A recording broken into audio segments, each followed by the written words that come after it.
I kissed my wife Vanessa goodbye at the curbside check-in of JFK Airport and watched her walk through the sliding glass doors with that confident stride I had admired for 10 years. She turned back, once blew me a kiss, and disappeared into the terminal for her business trip to Miami. I let out a breath I did not know I was holding, feeling the fatigue of a 68-year-old man who just wanted to go home to his favorite armchair. But as I merged back into traffic, the silence in the back seat felt heavy, almost suffocating. My 8-year-old son Toby was staring out the window, his knuckles white as he gripped his seatbelt. I looked in the rearview mirror and saw a tear slide down his cheek. I asked him what was wrong, expecting him to say he missed his mother already. Instead, he whispered 6 words that stopped my heart cold. "Dad, we cannot go home." I pulled the car onto the shoulder of the highway, cars flying past us at 70 miles per hour, shaking the frame of my SUV. I turned around and looked at my son. He was trembling. I asked him why. He looked at me with eyes far too old for his face and said, "I heard Mom on the phone in the bathroom this morning. She told someone that tonight is the last night for the old man. She said the house will be ashes by morning." I froze. My hands gripped the steering wheel so tight my arthritis flared. In that second, the mask of my perfect marriage did not just crack, it shattered. I did not go home. I drove to a parking lot 2 blocks away from my house, killed the lights, and waited. 10 minutes later, I saw a truck pull up to my driveway. It was not a delivery. It was my wife, the woman who was supposed to be in the air flying to Miami, and she was not home. If you are watching this, hit the like button and subscribe, because what I am about to tell you is a lesson in why you should never underestimate a man just because he has gray hair. Let me tell you where I am watching from in the comments below. My name is William Carter. I am 68 years old, and for the last decade I thought I was the luckiest man in New York. I made my fortune in construction, building skyscrapers that define the Manhattan skyline. I retired with dignity, with a portfolio of assets that would make a banker weep, and with a beautiful young wife, Vanessa, who was 36.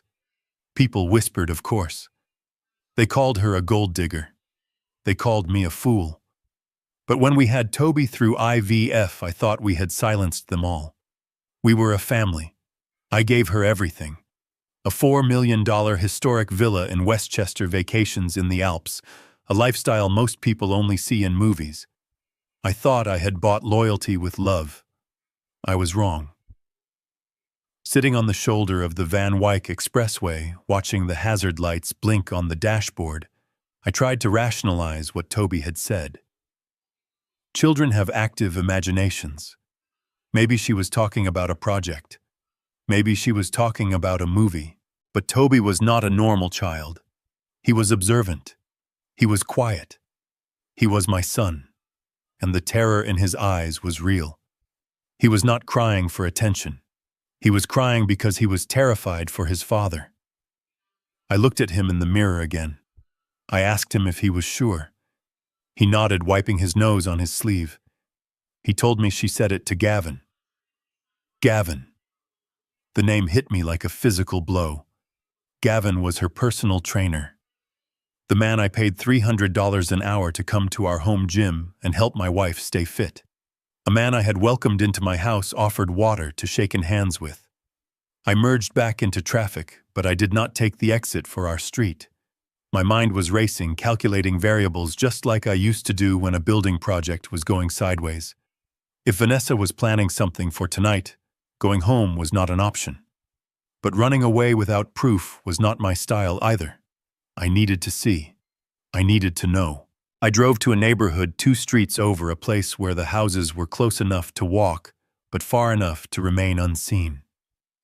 I parked the car under the heavy shade of an oak tree and turned off the engine. It was 8:30 in the evening. The sun had set, and the streetlights were flickering on. Toby asked me what we were doing.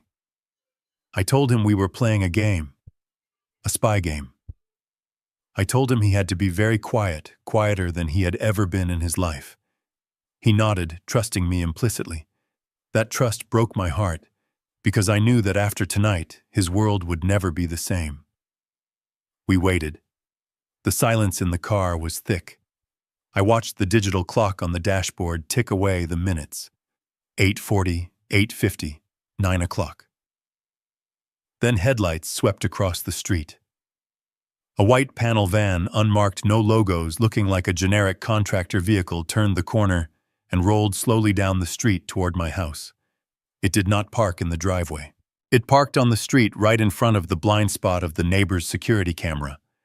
I knew that blind spot because I had pointed it out to the neighbor 3 years ago. The driver's door opened. A man stepped out. Even in the dim light, the silhouette was unmistakable. The broad shoulders, the athletic build. Gavin. My stomach churned with a mix of nausea and rage, but the real blow came seconds later. The passenger door opened, and a woman stepped out. She was wearing a hoodie and dark jeans, looking nothing like the corporate wife in the power suit I had dropped at the airport 2 hours ago. But I knew the walk. I knew the way she tucked her hair behind her ear. It was Vanessa. She was supposed to be at 30,000 feet, sipping champagne in first class, on her way to a conference in Miami. Instead, she was standing on the pavement outside our home, scanning the street with the nervous energy of a criminal. They did not go to the front door. They went around the back, through the garden gate that I always kept oiled so it would not squeak. I looked at Toby. He had his hands over his mouth, his eyes wide. He recognized them too. He did not say a word, but his silence screamed louder than any accusation. I needed to get closer, but I could not take Toby with me, and I could not leave him alone. I was trapped. But then I remembered who I was. I was William Carter. I did not get to where I was by being unprepared. 6 months ago, I had noticed small things. Withdrawals from the joint account that were just below the notification limit. Whispered phone calls that ended when I entered the room. Vanessa asking detailed questions about the new fire suppression system I had installed during the renovation. She had insisted we increase the fire insurance coverage, claiming that historic homes were tinderboxes. At the time, I thought she was being prudent. Now I realized she was being preparatory. Because of those nagging doubts, the instincts that had saved me millions in business deals, I had done something I never told her about. I had installed a secondary hardwired security system, hidden cameras and microphones in the common areas, and most importantly, in the utility room in the basement. They operated on a separate server, independent of the main smart home system she controlled from her phone. I pulled out my iPad from my briefcase. My hands were shaking not from age, but from adrenaline. I opened the secure app and logged in. The screen flickered to life. The connection was strong. I saw the living room. It was dark. Then a flashlight beam cut through the gloom. They were inside. I switched the camera view to the kitchen. They were moving quickly. Gavin was carrying 2 large red plastic canisters, jerry cans, the kind you use for gasoline. Vanessa was holding a flashlight, guiding him. They were not taking things out. They were bringing things in. I switched to the audio feed. The sound was crisp. Vanessa was whispering. She told him to be careful not to drip anything on the hardwood yet. She said they needed to stage it in the basement first.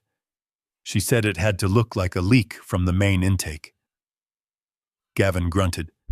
He asked if she was sure the old man was not coming back early. Vanessa laughed. It was a cold, sharp sound that made my skin crawl. She said I was a creature of habit.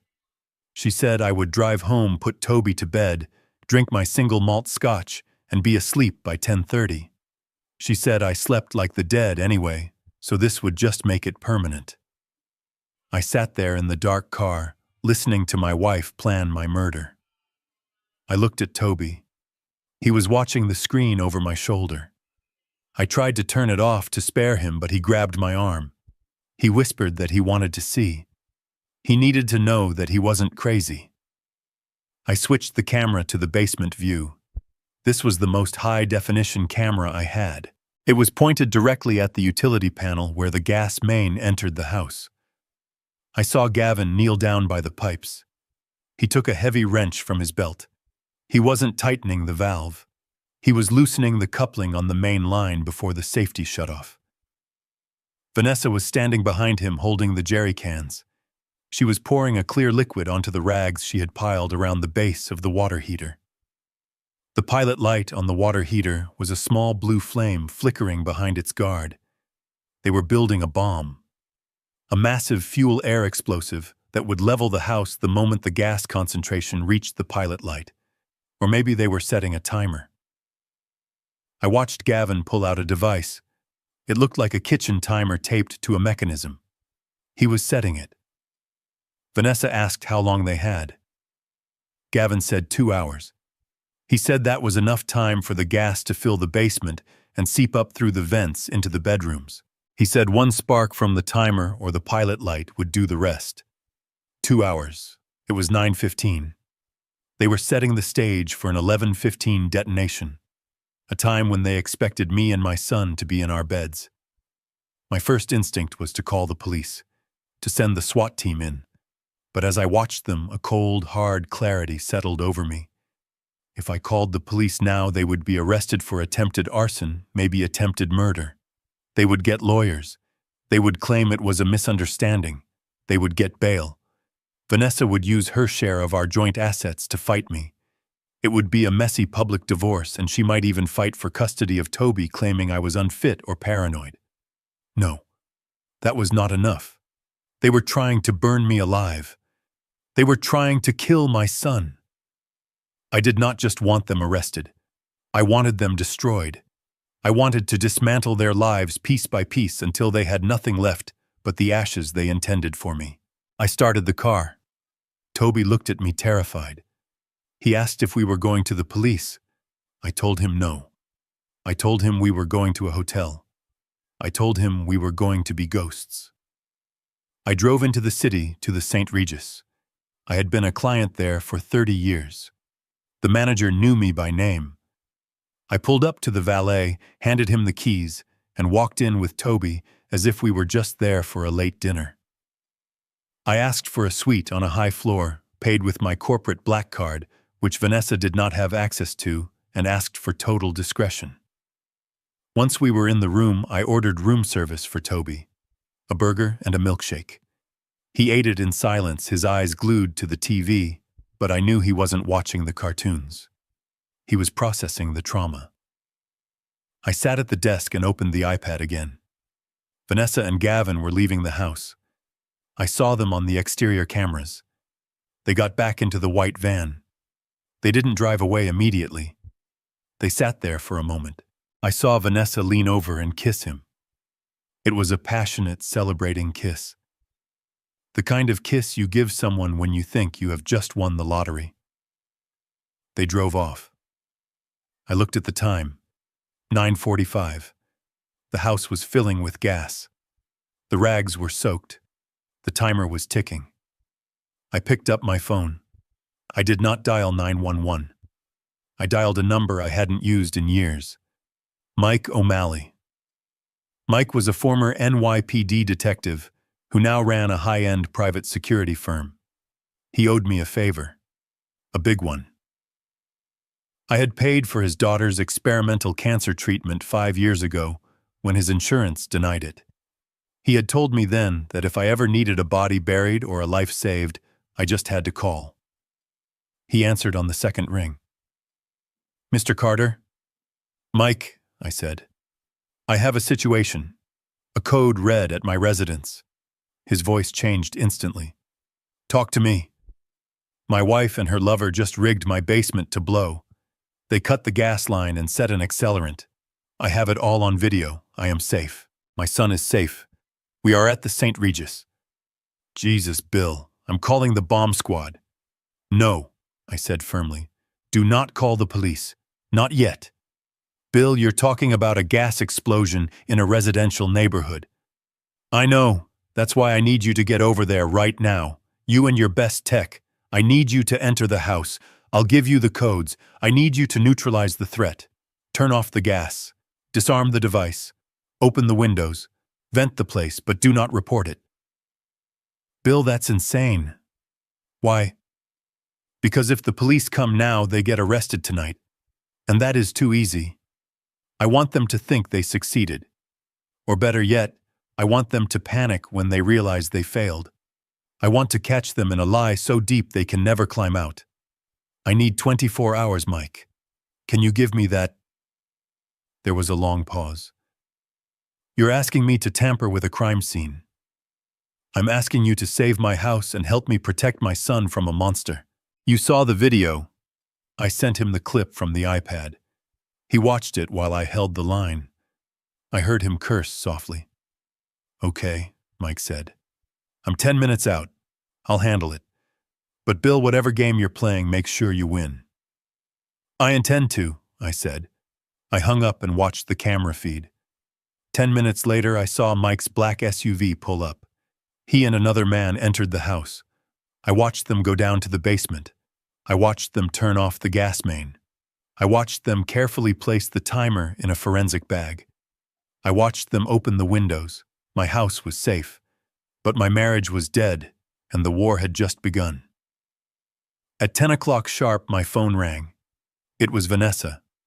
The caller ID showed her picture, a photo I had taken of her on a yacht in Italy, smiling wind in her hair. It felt like looking at a stranger. I motioned for Toby to be silent. I took a deep breath, summoned 40 years of boardroom poker face, and answered. Hey, honey, I said. My voice sounded groggy, like I had just woken up from a nap. Hi, darling, Vanessa's voice chirped. It was bright fake, echoing slightly. I just got to the hotel in Miami.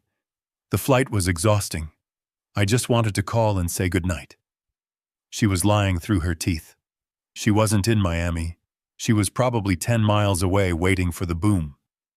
Oh, that's good, I said, rubbing my eyes to make my voice sound thick. I was just dozing off in the chair. Toby is asleep upstairs. That's sweet, she said. Did you check the house, everything locked up? Yeah, I said. Actually, it's funny you called. I woke up because I smelled something weird, like rotten eggs. I think it might be a gas leak. I was just about to go down to the basement to check the pilot light. Maybe I should flip the light switch down there to see. There was a sudden sharp intake of breath on the other end. No, she screamed. It wasn't a worried scream. It was a panicked, primal scream. What? I asked, playing the confused old man. Why are you yelling? Don't go down there, Bill, she stammered. Her voice was trembling. If you smell gas, you shouldn't use the lights. It's dangerous. Just get out of the house. Go outside. Right now. She was terrified. Not because she loved me, but because if I went down there and flipped a switch, I might blow the house up early. Or worse, if I went down there and didn't blow up, I would find the device. Or maybe, just maybe, she realized that if I died right now while she was on the phone with me, the timeline wouldn't match her alibi. You're probably right, I said slowly. It's getting really strong. I feel a bit dizzy. You know, I think I'll just go check it out anyway. I have a lighter in my pocket. I can use the flame to see if... Bill, stop! She shrieked. Get out of the house! Get Toby and get out, please! Okay, I said. I'm going. You seem very upset, honey. Is everything okay in Miami? I'm just worried about you, she lied. Please call me when you're outside. I will, I said, and I hung up.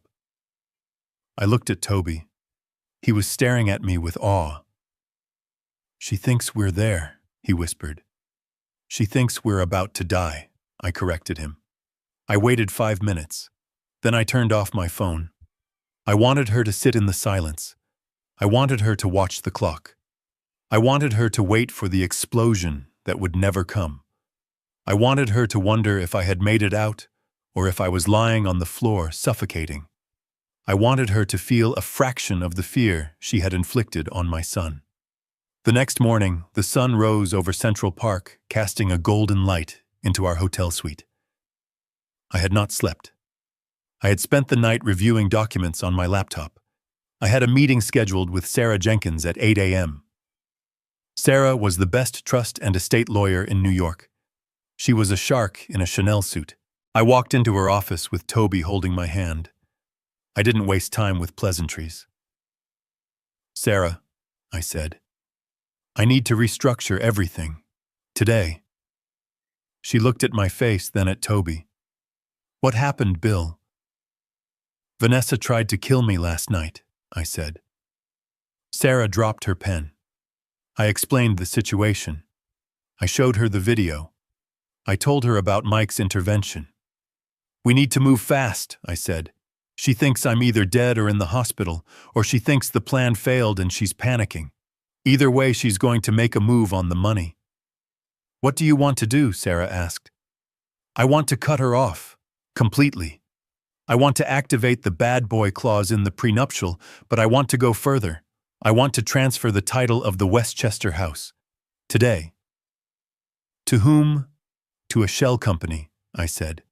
"A holding company owned by a trust. And the sole beneficiary of that trust is Toby." Sarah nodded, typing furiously. "We can do a quitclaim deed. If she hasn't filed for divorce or probate yet, you still have full executive power over the separate assets. The house was yours before the marriage." "Do it," I said. "And the credit cards. She has a supplementary card on my Amex Centurion. The limit is $500,000. "I'll freeze it," Sarah said. "I'll flag it for fraud." "No," I said. "Don't just freeze it. Change the status. Report it as stolen by an unauthorized user. Let the bank trigger the alert when she tries to use it." "That's aggressive, Bill," Sarah warned. "She tried to incinerate my son," I replied. "Aggressive is an understatement." "What about your liquid assets?" "Move them," I said. "Everything in the joint accounts. Leave $500. Move the rest to the blind trust. If she tries to withdraw cash, I want her to find dust." "Bill," Sarah said, pausing, "you know this is going to trigger a war. She will come for you. She will claim you are stealing marital assets." "Let her," I said. "I have a video of her pouring gasoline in my basement. I want her to come for me. I want her to walk right into the trap." We spent the next 2 hours signing papers. By 10 a.m. on paper, I was a man with almost no personal assets. Everything was locked down, transferred, or shielded. The house she thought she was going to inherit was no longer mine. The money she wanted to spend was gone. Now it was time to see what the hunter would do when she realized the prey was still alive. I turned my phone back on. It exploded with notifications. 50 missed calls, 20 texts. "Bill, are you okay?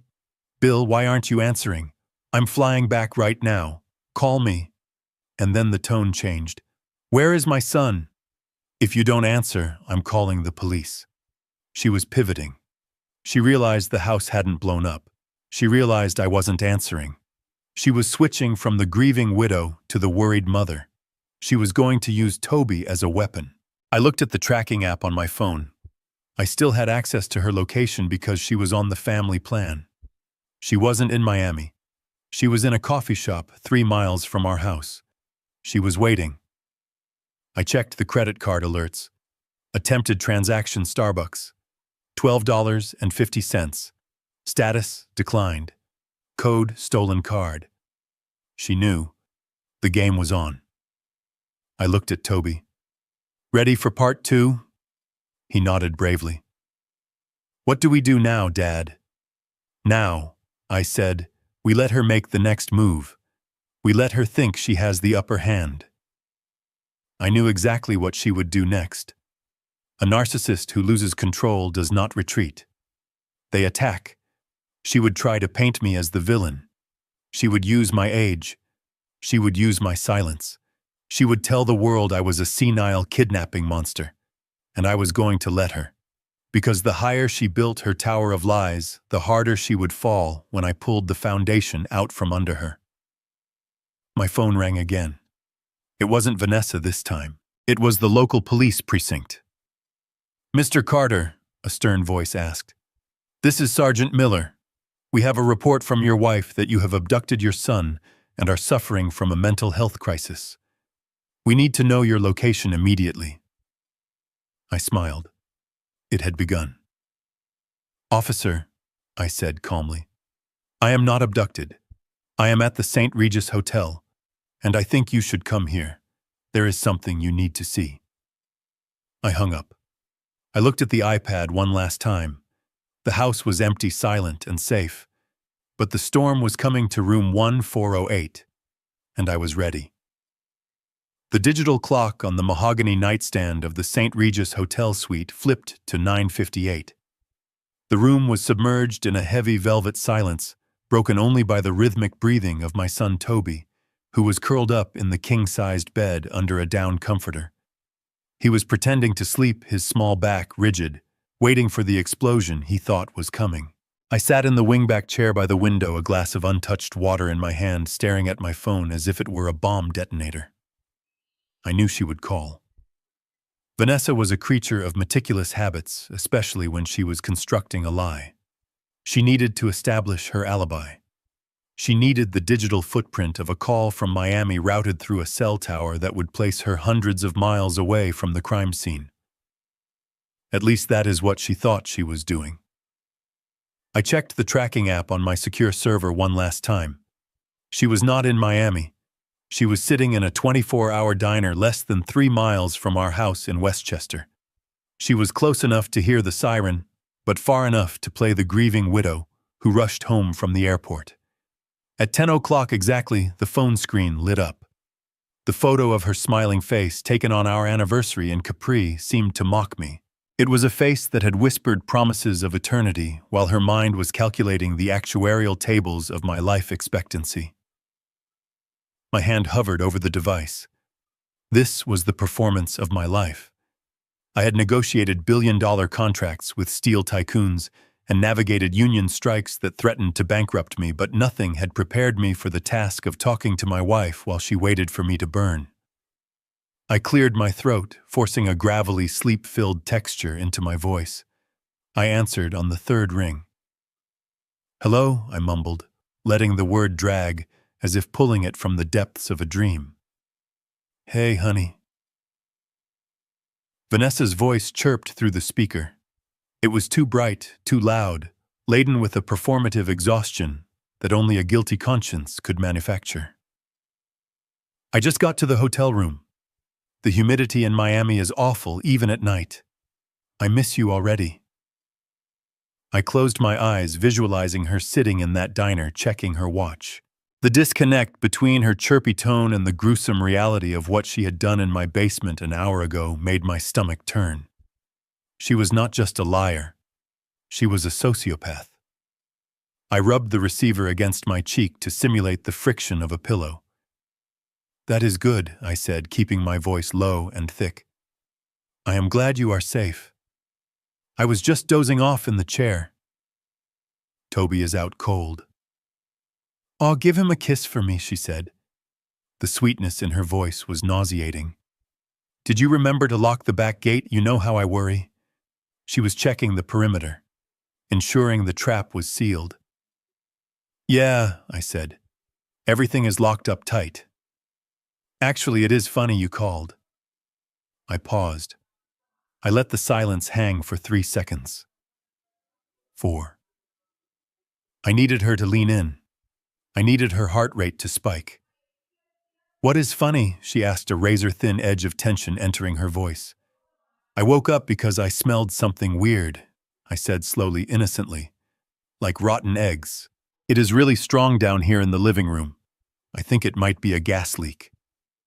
There was a sudden sharp intake of breath on the other end of the line. It was the sound of a plan disintegrating. I continued piling on the pressure. I was just about to go down to the basement to check the pilot light on the water heater. It is dark down there, so I was going to flip the light switch to see where the smell is coming from. "No," she screamed. It was not a scream of concern. It was a primal shriek of panic. If I went down there and flipped a switch now, 2 things could happen in her mind. 1, the house explodes early, messing up her carefully crafted timeline and alibi. Or 2, and this was her real fear, I would go down there, survive and find the device Gavin had planted. She needed me asleep. She needed the gas to saturate the house for another hour, to ensure total incineration. "Bill, stop," she stammered, her voice trembling with a terror she could not hide. "Do not go down there. If you smell gas, you should not use the lights. It is dangerous. You know that." I played the confused, stubborn old man she thought I was. "I don't know, Vanessa. It is probably nothing. My nose has been playing tricks on me lately. I have a lighter in my pocket. I can just use the flame to see if the pilot light is out." "Bill, are you listening to me?" she yelled, her voice cracking. "Get out of the house. Get Toby and get out right now. Do not touch anything. Do not check anything. Just leave." I could hear the background noise on her end. It wasn't the ambient hum of a hotel room. It was the clatter of silverware and the low murmur of a diner. She was losing control. She was terrified that her perfect murder was about to turn into a botched investigation. Okay, calm down," I said, sounding defensive. "You do not have to yell. I am going. I just wanted to make sure the house was safe." "It is not safe," she insisted, breathless. "Just go outside. Wait on the lawn. Call me when you are out." I smiled in the darkness of the hotel room. I had her. I had forced her to save my life, to go on record telling me to leave the house. It was a chaotic pivot, a desperate attempt to salvage the situation, but it confirmed everything. If she truly believed I was in danger, she would have told me to call the fire department. She didn't. She told me to wait on the lawn. She wanted me out of the house so the explosion wouldn't happen yet, or she wanted me out so she could call Gavin to abort. "Okay," I said. "I am grabbing Toby. I am going out the front door. I will call you back in 5 minutes. Hurry, Bill, please." I hung up the phone and set it gently on the desk. The silence that followed was heavy, but it was the silence of victory. I looked over at Toby. He had sat up in bed watching me with wide, fearful eyes. "She thinks we are there," he whispered. "She thinks she is in control," I corrected him, walking over to sit on the edge of the bed. "But she is not. We are the ones writing the story now." I checked my watch. It was 10:10. Across town in my empty house, the windows were open. The gas was off, and Mike's security team had already removed the timer and the accelerant. The house was cold and silent. Vanessa was sitting in that diner staring at her phone, sweating. She was waiting for the boom that would never come. She was waiting for the call I would never make. I turned off my phone completely. I wanted her to sit in that fear. I wanted her to imagine me walking out the front door or perhaps fainting from the fumes before I could make it. I wanted her to wonder if I was alive or dead. I wanted the silence to stretch until it snapped her composure in half. For the next 8 hours, while she spiraled into panic, wondering why her bomb hadn't gone off and why her husband wasn't answering, I would be here in the safety of the St. Regis, preparing the financial and legal slaughter that awaited her at sunrise. The physical trap had failed. Now the psychological torture would begin. I poured myself the water I had been holding, took a long sip, and opened my laptop. It was time to get to work. The sun that rose over Manhattan the next morning did not feel like the start of a new day. It felt like the cold, hard light of an interrogation room. I had not slept. While Toby finally succumbed to exhaustion in the king-sized bed of the St. Regis suite, I had spent the dark hours staring at the ceiling, dismantling my life in my head. I had built skyscrapers that withstood hurricanes, yet I had allowed a termite to live in the foundation of my own home. But termites do not know that the structure they are eating is made of steel until they break their teeth. At 7:45, I woke Toby. We dressed in silence. He put on his favorite dinosaur t-shirt, the one Vanessa usually forbade him from wearing in public because it was not designer. I put on a charcoal suit, a bespoke piece from Savile Row that I usually reserved for board meetings where I intended to fire someone, in a way that was exactly what I was doing today. We took the elevator down to the lobby. The world outside was bustling, oblivious to the fact that I was a man who had narrowly avoided incineration 12 hours ago. We got into the black town car I had summoned. I gave the driver the address of a glass monolith in Midtown. Jenkins and Associates. Sarah Jenkins was waiting for us. Sarah was not the kind of lawyer you hired to dispute a parking ticket. She was the kind of lawyer you hired when you wanted to erase a competitor from the map without leaving a fingerprint. She was 45, sharp as a scalpel, and had been managing my complex estate planning for 15 years. She knew where the bodies were buried because she had helped dig the holes. When we walked into her corner office, she took one look at my face and the grip I had on Toby's hand, and she told her assistant to hold all calls. She poured me a black coffee and handed Toby an iPad with headphones so he could watch a movie in the corner. She knew that what we were about to discuss was not for the ears of an 8-year-old, even one who had saved my life. I sat down and placed my phone on her mahogany desk. I did not waste time with pleasantries. I told her everything. The whisper in the car, the stakeout, the video of Vanessa and Gavin in the basement, the phone call where I played the confused old man. Sarah listened with the stillness of a predator. She did not gasp. She did not offer empty platitudes. She took notes on a yellow legal pad, her pen scratching furiously. When I finished, she set the pen down and looked me in the eye. She asked if I wanted them arrested immediately. I told her no. I told her that an arrest was too clean. I told her that Vanessa believed she was playing a long game waiting for an accident to cash out. I wanted to show her that the game had been rigged from the start. I wanted to cut the financial legs out from under her before she even realized she was falling. Sarah nodded. She opened a thick file on her desk. It was labeled The Carter Estate. This is where the secret I had kept from Vanessa for 10 years became my weapon. Vanessa believed she had married a wealthy retiree. She saw the house, the cars, the lifestyle, and she assumed she had access to the vault. She assumed that under New York equitable distribution laws, she owned half of everything. She was wrong. I looked at Sarah and told her to activate the blind trust protocols. Vanessa did not know that I was not technically the owner of the fortune she was trying to kill me for. Years ago, before I ever met her, when I was still building my empire, I had created a complex web of financial protections. I had seen too many of my peers destroyed by divorces and lawsuits. I had learned that ownership is a liability, but control is power.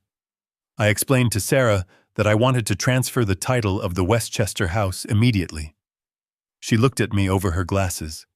She reminded me that the house was the marital residence. She warned me that transferring it could be seen as dissipation of assets in a divorce court. I leaned forward. I told her that under the prenuptial agreement which Vanessa had signed without reading thoroughly, because she was too busy picking out diamond earrings, there was a specific clause. Clause 7C, the bad boy clause, or in this case, the bad girl clause. It stated that any proven act of infidelity or criminal intent against the spouse nullified all claims to marital assets and triggered an immediate reversion of property rights to the primary grantor. I had the video of her pouring gasoline. I had the proof of criminal intent. Sarah smiled. It was a cold, terrifying smile. She pulled a document from the file. It was a quitclaim deed. She told me we could transfer the property into a shell company, an LLC registered in Delaware, anonymous and untouchable. I told her to do it. I told her the name of the company, the Phoenix Group. A little dramatic perhaps, but fitting for a house that was supposed to burn down. We signed the papers right there. The pen felt heavy in my hand, but the stroke was decisive. With that signature, the $4 million villa that Vanessa was currently speeding toward, hoping to find ashes, no longer belonged to William and Vanessa Carter. It belonged to a corporate entity solely controlled by a trust for the benefit of Tobias Carter. Vanessa was now trespassing in a stranger's house. But I wasn't done. The house was just the shelter. I needed to take away the sustenance. I asked Sarah about the liquidity. She pulled up my accounts on her large monitor. Vanessa had a supplementary card on my American Express Centurion account. The black card. It had a limit that could buy a small island. She used it for everything. Her clothes, her spa treatments, the dinners she paid for Gavin. She treated it like a magic wand. Sarah asked if I wanted to cancel the card. I shook my head. Canceling it would just result in a declined transaction, a mild inconvenience, a cashier saying, "I am sorry, it is not going through." That was not enough. I wanted humiliation. I wanted legal jeopardy. I told Sarah to report the card as stolen. Not lost. Stolen. I wanted her to flag it for unauthorized usage by a third party. Sarah raised an eyebrow. She asked if I was sure. She reminded me that reporting it as stolen when I knew she had it was aggressive. I looked at Toby in the corner, his small face illuminated by the iPad screen. I remembered the fear in his voice when he said we couldn't go home. I told Sarah that a woman who tries to murder her husband has lost the privilege of authorized usage. I told her to flag it. I wanted the next time she tried to buy a latte or a tank of gas to result in a call to the police. I wanted the system to treat her like a common thief. Then we moved to the bank accounts. We had a joint checking account for household expenses. It currently held about $50,000. Money she intended to use to pay for my funeral, no doubt. I told Sarah to drain it. Leave $500. Just enough to keep the account open so she wouldn't get a notification that it was closed. Move the rest. Every cent. Transfer it to the offshore holding company in the Cayman Islands. Sarah typed furiously. Her fingers flew across the keyboard, executing trades and transfers that would normally take weeks done in seconds by the power of digital banking. I watched the numbers on the screen drop. 50,000 became 500. Then came the life insurance. The big prize. The $10 million policy she was drooling over. The policy that Gavin had probably assured her would set them up for life in some tropical paradise. I told Sarah to change the beneficiary.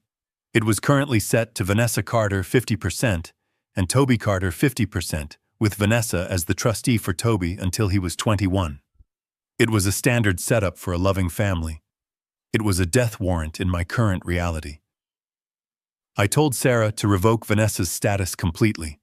I wanted 100% to go to the Toby Carter Trust, and I wanted to appoint a new trustee. Sarah asked who. I looked at her. I told her she was the trustee, her and Mike O'Malley. I trusted my lawyer and my security guard more than the woman who slept in my bed. Sarah nodded solemnly. She printed the forms. I signed them. The ink was still wet when she scanned them and uploaded them to the insurer's portal. It was done. In less than an hour, I had stripped Vanessa of everything she thought she owned. She was walking around, thinking she was a wealthy widow in waiting. In reality, she was a destitute trespasser with a stolen credit card and a looming prison sentence. I sat back in the leather chair. The adrenaline was starting to fade, replaced by a cold, hollow ache in my chest. I had loved her. That was the tragedy of it. Despite the age gap, despite the whispers, I had truly loved her. I had believed her lies because I wanted them to be true. I had built a fortress to protect us from the world, never realizing I had locked myself in with the enemy. Sarah poured me another coffee. She asked what the next step was. I told her that now we wait. I checked my watch. It was 9:15 in the morning. Vanessa would be at the house by now. She would be standing in the driveway staring at the intact structure. She would be confused. She would be checking her phone, wondering why I hadn't called. She would try to enter the house. She still had her key, but she would find the locks changed. No, I corrected myself. I hadn't changed the locks. That would tip her off too early. I wanted her to go inside. I wanted her to smell the fresh air where the gas should have been. I wanted her to see that the basement door was locked with a new heavy-duty padlock that Mike had installed. She would panic. She would try to buy something to calm her nerves. Maybe a coffee. Maybe breakfast. And that is when the card would fail. That is when the reality would start to set in. I stood up and walked over to Toby. I took the headphones off his ears. I asked him if he was hungry. He nodded. I told him we were going to get the best pancakes in New York City. I turned to Sarah. I told her to keep her phone on. The storm was about to make landfall. As we walked out of the office, I checked my phone for the first time in hours. The notifications were piling up. Missed calls from Vanessa. Texts that ranged from feigned worry to barely concealed anger. Where are you? Why aren't you home? I'm at the house, where is everyone? And then the most recent one sent 2 minutes ago. My card isn't working. Call the bank. Now. I smiled. It was a grim, humorless smile. She was giving me orders. She still thought she was the queen of the castle. She had no idea she was already in checkmate. I put the phone back in my pocket. I did not reply. Let her sweat. Let her scream at the barista. Let her call the customer service line and be told she is a fraud risk. I took Toby's hand and walked out into the sunshine. For the first time in a long time, the city felt clean. The air was crisp. I was 68 years old, homeless by choice and effectively single. But I had my son. And I had the truth. And for now, that was enough. The real war would start when she found us, but I was no longer the prey. I was the architect of her downfall, and the blueprints were finally complete. I watched the blue dot on my tracking app move along the highway.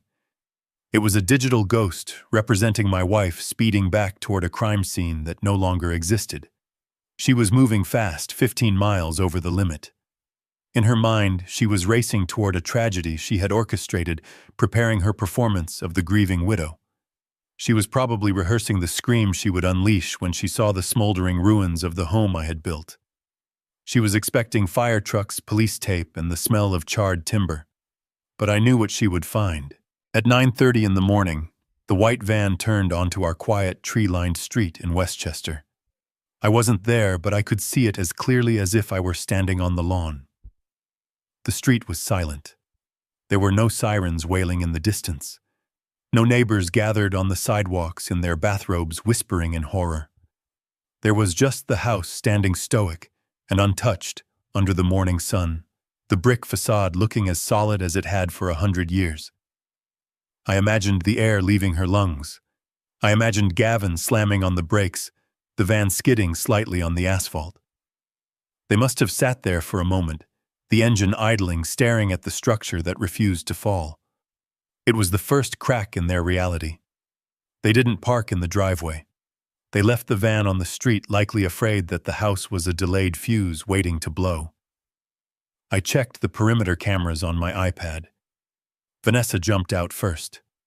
She wasn't wearing her business suit anymore. She was still in the dark clothes from the night before, looking disheveled, manic. Gavin followed, looking less like a tough guy and more like a man realizing he had just made a very bad bet. They didn't run to the front door calling my name. They didn't check the bedrooms to see if Toby and I were safe. That would be the reaction of an innocent person. No, they ran straight around the back to the basement entrance. They needed to know why the timer hadn't ticked down to 0. But Mike O'Malley is worth every penny I pay him.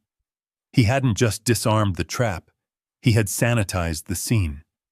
When Mike and his team went in the night before, they didn't just turn off the gas. They removed the jerry cans. They bagged the rags soaked in accelerant. They took the timer. They even scrubbed the floor where the gasoline had dripped. When Vanessa threw open that basement door expecting the heavy stench of gas or the heat of a fire, she found nothing but cool, clean air. The water heater hummed softly. The pilot light flickered behind its glass guard, mocking her. It was as if the last 12 hours had never happened. Except for one detail. Mike had followed my instructions perfectly. He had replaced the padlock on the utility closet door. The old one was a standard master lock she had the key to. The new one was a heavy-duty military-grade steel lock. It was a message. Someone was here. Someone knows. I watched the camera feed in the kitchen. They burst in through the back door. Vanessa was frantic. She was tearing at her hair, her eyes darting around the room. Where are they? I could read her lips on the high-definition feed. Where is the old man? She ran to the hallway. Bill Toby. Her voice wasn't filled with relief. It was filled with terror. If I wasn't dead and I wasn't home, then I was somewhere else. And if I was somewhere else, I was a loose end, a very dangerous loose end. She ran upstairs. I switched the camera view to the master bedroom. She threw open the closet doors. She saw the gaps in the hangers where my suits used to be. She saw the empty drawer where I kept my passport and emergency cash. She froze. The realization hit her like a physical blow. This wasn't a coincidence. I hadn't gone out for milk. I had evacuated. Gavin came into the room behind her. He looked sick. He knows Van, he said. I could hear him clearly through the microphone in the smoke detector. He knows everything. We have to go. We have to run. Shut up, Vanessa screamed at him. She was spiraling. He doesn't know anything. He's old. He's paranoid. Maybe he just smelled the gas and left. Maybe he's at a hotel. The basement was clean, Vanessa, Gavin yelled back. The stuff is gone. Someone cleaned it up. We stick to the plan, she hissed, grabbing his arm. Her nails dug into his bicep. We just need to find him. If he's alive, we can still fix this. We just need to get him back here. She was delusional. Narcissism does that to you. It blinds you to the fact that you have already lost. She truly believed she could talk her way out of attempted murder. I need coffee, she said, her hands shaking uncontrollably. I can't think. I need to get out of this house for a second. It feels like a trap. She was right about that. She grabbed her purse and stormed out. Gavin hesitated, looked around the room one last time as if expecting the walls to close in, and then followed her. They got back into the van. I tracked them. She drove to the upscale coffee shop in the town center, a place where the baristas knew her order and the other soccer moms gathered to gossip. She needed normalcy. She needed to feel like the wealthy Mrs. Carter again, even for 5 minutes. She walked in, leaving Gavin in the car. She ordered a triple-shot latte and a croissant. She looked terrible, but she held her head high, trying to project the image of the woman who owned the town. When it was time to pay, she pulled out the black card. My Centurion card. The card she used to buy Gavin's watches and her own illusions. She tapped it on the reader. Beep. The sound was sharp and final. The barista, a young girl named Sarah, who Vanessa had complained about twice to management, looked at the screen. She frowned. I'm sorry, Mrs. Carter. It declined. Vanessa laughed. It was a nervous, brittle sound. That's ridiculous. It's an unlimited card. Try it again. It's probably your machine. The girl tried again. Beep. It says, pick up card, fraud. The girl said, her voice rising slightly so the people in line behind Vanessa could hear. The instructions are to confiscate the card and call the issuer. Vanessa snatched the card back. You will do no such thing. This is my husband's account. There is obviously a mistake. I can't serve you without payment, ma'am, the girl said, crossing her arms. The humiliation was visible. It started at her neck, a flush of red that crept up her face. The people behind her were shifting, whispering. This was the woman who lived in the mansion on the hill, and she couldn't buy a $6 coffee.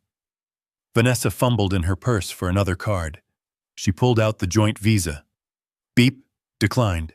She pulled out the debit card for the household account. Beep, declined. Insufficient funds. I had drained them all. Every single line of credit, every liquid asset she had access to was gone.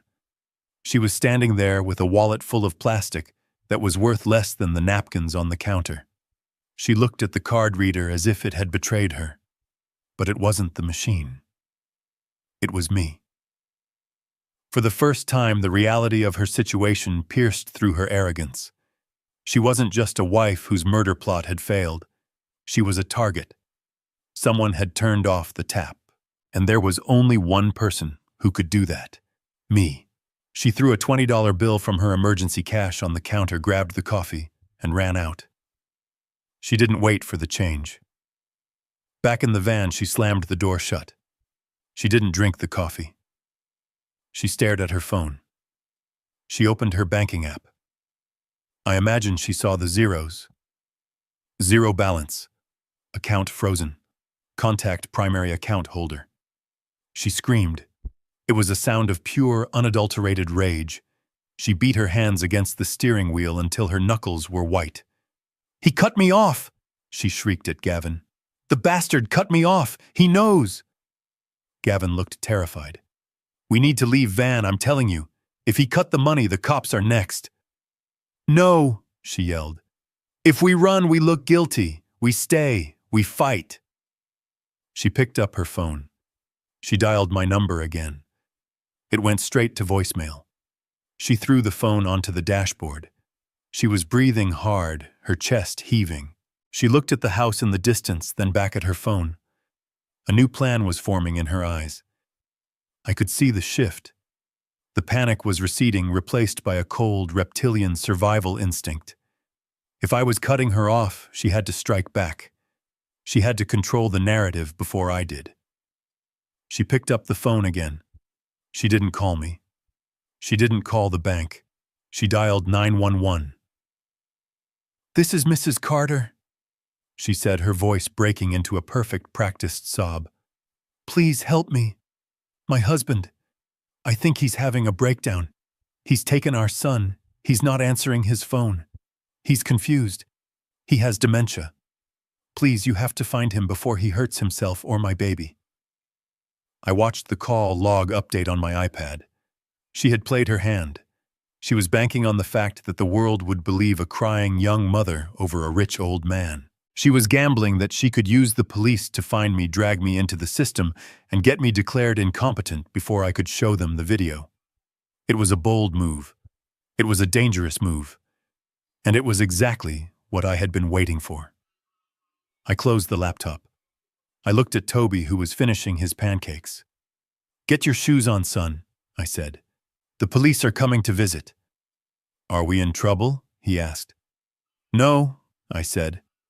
"But your mother is about to have a very bad day." I stood up and checked my reflection in the mirror. I didn't look like a man having a breakdown. I looked like a man who was about to go to war. I straightened my tie. The trap was set. Now I just had to wait for them to walk into the room. I sat in the plush armchair of the St. Regis suite, watching the news on mute. The ticker at the bottom of the screen scrolled through the usual morning headlines: stocks, weather, politics. But my attention was focused on the police scanner app open on my laptop. Mike had set it up for me, an encrypted link to the Westchester County Dispatch. For the last 20 minutes, it had been quiet. Then the tone changed. "Dispatch to all units," a female voice crackled, calm but urgent. "We have a code 1065. Kidnapping in progress. Complainant is at the 4th precinct. Subject is William Carter, 68 years old, white male. Victim is Tobias Carter, 8 years old." My heart hammered against my ribs. Kidnapping. She had actually done it. I turned up the volume on the laptop. "Subject is the father," the dispatcher continued. "Complainant states the subject is suffering from advanced dementia and is prone to violent hallucinations. He is believed to be armed and dangerous. Approach with extreme caution." Dementia. Violent hallucinations. Armed. She hadn't just reported me missing. She had painted a target on my back. She knew that if the police approached a confused old man who they thought had a gun, they wouldn't ask questions first. They would shoot. She was trying to get the police to finish the job she had failed to do with the gas. I looked at Toby. He was building a tower out of the complimentary hotel notepads, blissfully unaware that his father was now a fugitive. I grabbed my phone. I needed to call Sarah. I needed to call Mike. But before I could dial, a shrill, piercing sound erupted from the device. It was the emergency alert system. The same sound blared from the television. Amber alert. The screen turned red. My license plate number. My description. Toby's description. Extreme danger. The air in the room seemed to vanish. An amber alert was the nuclear option. It meant every phone in New York City was buzzing with my name. It meant every taxi driver, every doorman, every pedestrian was looking for the crazy old man who had stolen a child. I looked out the window at the busy street below. I felt exposed, naked. The St. Regis was a fortress of luxury, but it was also a fishbowl. The staff knew me. The manager knew me. And they had all just received an alert telling them I was mentally unstable and dangerous. I couldn't stay here. I had told the officer on the phone where I was thinking I could control the narrative, thinking I could invite them in for a civilized conversation. I had underestimated Vanessa's ability to weaponize the system. By the time the police arrived here, they wouldn't be coming to talk. They would be coming to breach and clear. They would separate Toby from me immediately for his safety. They would sedate me. And once I was in the system labeled as a dementia patient, my credibility would be zero. We had to move. Now. Toby, I said, keeping my voice steady despite the panic rising in my throat. Put your shoes on. We have to go. Where, he asked, looking at the half-built tower. To another safe house, I said. This one is compromised. I didn't pack the bags. I left the clothes, the toiletries, everything. I only took the laptop, the iPad, and the folder of documents. I grabbed my coat and Toby's jacket. We didn't take the elevator. Elevators are traps. Cameras, enclosed spaces, nowhere to run. We took the stairs, 14 floors down. My knees ached, a sharp reminder of my age, but I pushed through the pain. We exited through the service door that led into the alleyway, a trick I had learned years ago when avoiding paparazzi during a high-profile merger. The cool air hit my face. The alley smelled of garbage and exhaust fumes. I pulled my cap down low over my eyes. I put my sunglasses on Toby. We walked fast, blending into the mid-morning crowd on Fifth Avenue. I felt eyes on me everywhere. A woman pushing a stroller looked at me, then looked at her phone. I gripped Toby's hand tighter. I wasn't William Carter, the titan of industry. I was a fugitive in my own city. We couldn't take a taxi. Digital payments were tracked and drivers were alert. We couldn't take the subway. Too many cameras. We walked 6 blocks to a nondescript parking garage where Mike kept a fleet of cars for his operatives. I punched in the code on the keypad by the pedestrian door. It beeped green. Inside, sitting under a dusty tarp, was a gray Honda Civic. It was 10 years old, invisible, and registered to a shell corporation that didn't exist. I buckled Toby into the back seat. He was quiet, sensing the danger radiating off me. "Dad," he whispered. "Is Mom coming?" "No," I said, starting the engine. "But she sent her friends." I drove out of the garage and merged into the traffic. I didn't go to another luxury hotel. I drove to Queens to a Holiday Inn near the airport. It was a place for layovers and business travelers who didn't care who was in the room next door. It was anonymous. I checked in using cash and a fake ID that Mike had provided me years ago just in case. The name on the license was Arthur Miller. Once we were in the room, which smelled of lemon polish and stale cigarettes, I turned on the TV. The news was covering it live. A helicopter shot showed the St. Regis entrance. Police cars were swarming the valet stand. A SWAT team was moving into the lobby. I had missed them by 10 minutes. The reporter was breathless. Breaking news in the Carter kidnapping case. Police are currently raiding a hotel in Midtown Manhattan. Vanessa Carter, the distraught mother, is on the scene. The camera cut to Vanessa. She was standing behind the police barricade wearing a white sweater that made her look fragile, angelic. She was weeping into a handkerchief. A police captain was comforting her. She spoke to the cameras. Her voice was trembling, a masterpiece of performance art. Please, she sobbed. Bill, if you can hear me, please, just bring him home. You're confused. You're sick. We love you. We just want to get you help. I know you don't mean to hurt him. Please don't let your illness take our son away. I stared at the screen, my jaw clenched so hard my teeth ached. She was brilliant. Evil, but brilliant. She had framed the narrative perfectly. If I fought back now, I was just a paranoid old man resisting help. If I released the video of the gas line, she would claim it was a deepfake created by my paranoid mind, or worse, that I had forced her to do it, in a moment of confusion. She had weaponized my age. She had turned my silence into a symptom. I looked at Toby. He was watching his mother on TV. She's lying, he said. His voice was flat, devoid of emotion. She doesn't love us. I sat down on the edge of the bed. I felt tired, bone-deep tired. I was fighting a war on two fronts. On one side, a legal battle for my assets. On the other, a battle for my sanity and my freedom. My phone, which I had turned back on to track the news, buzzed. It wasn't a call. It was a push notification from my bank. Your accounts have been frozen by court order. She had gotten a judge, an emergency ex parte order. Based on the police report and the imminent danger to the child, a family court judge had frozen everything. My cards, my transfers, my access. I was cut off. I had millions in offshore accounts, but accessing them took time. Right now, I had the cash in my pocket and the car in the lot. I looked at the TV again. The police captain was speaking now. We are expanding the search grid. We have reason to believe Mr. Carter may be heading toward the airport. We are monitoring all flights. They were closing in. I needed to change the game. I couldn't hide forever. Hiding made me look guilty. Hiding proved her point. I needed to confront them, but not on the street, not in a hotel room where they could tackle me. I needed a stage where the only weapon allowed was the truth.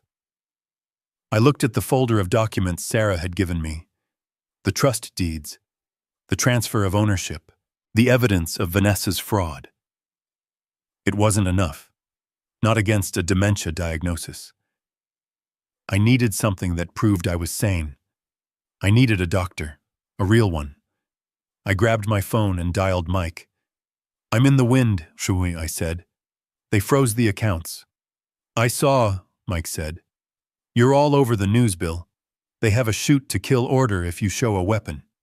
Did you bring a gun? I don't own a gun, Mike. Doesn't matter.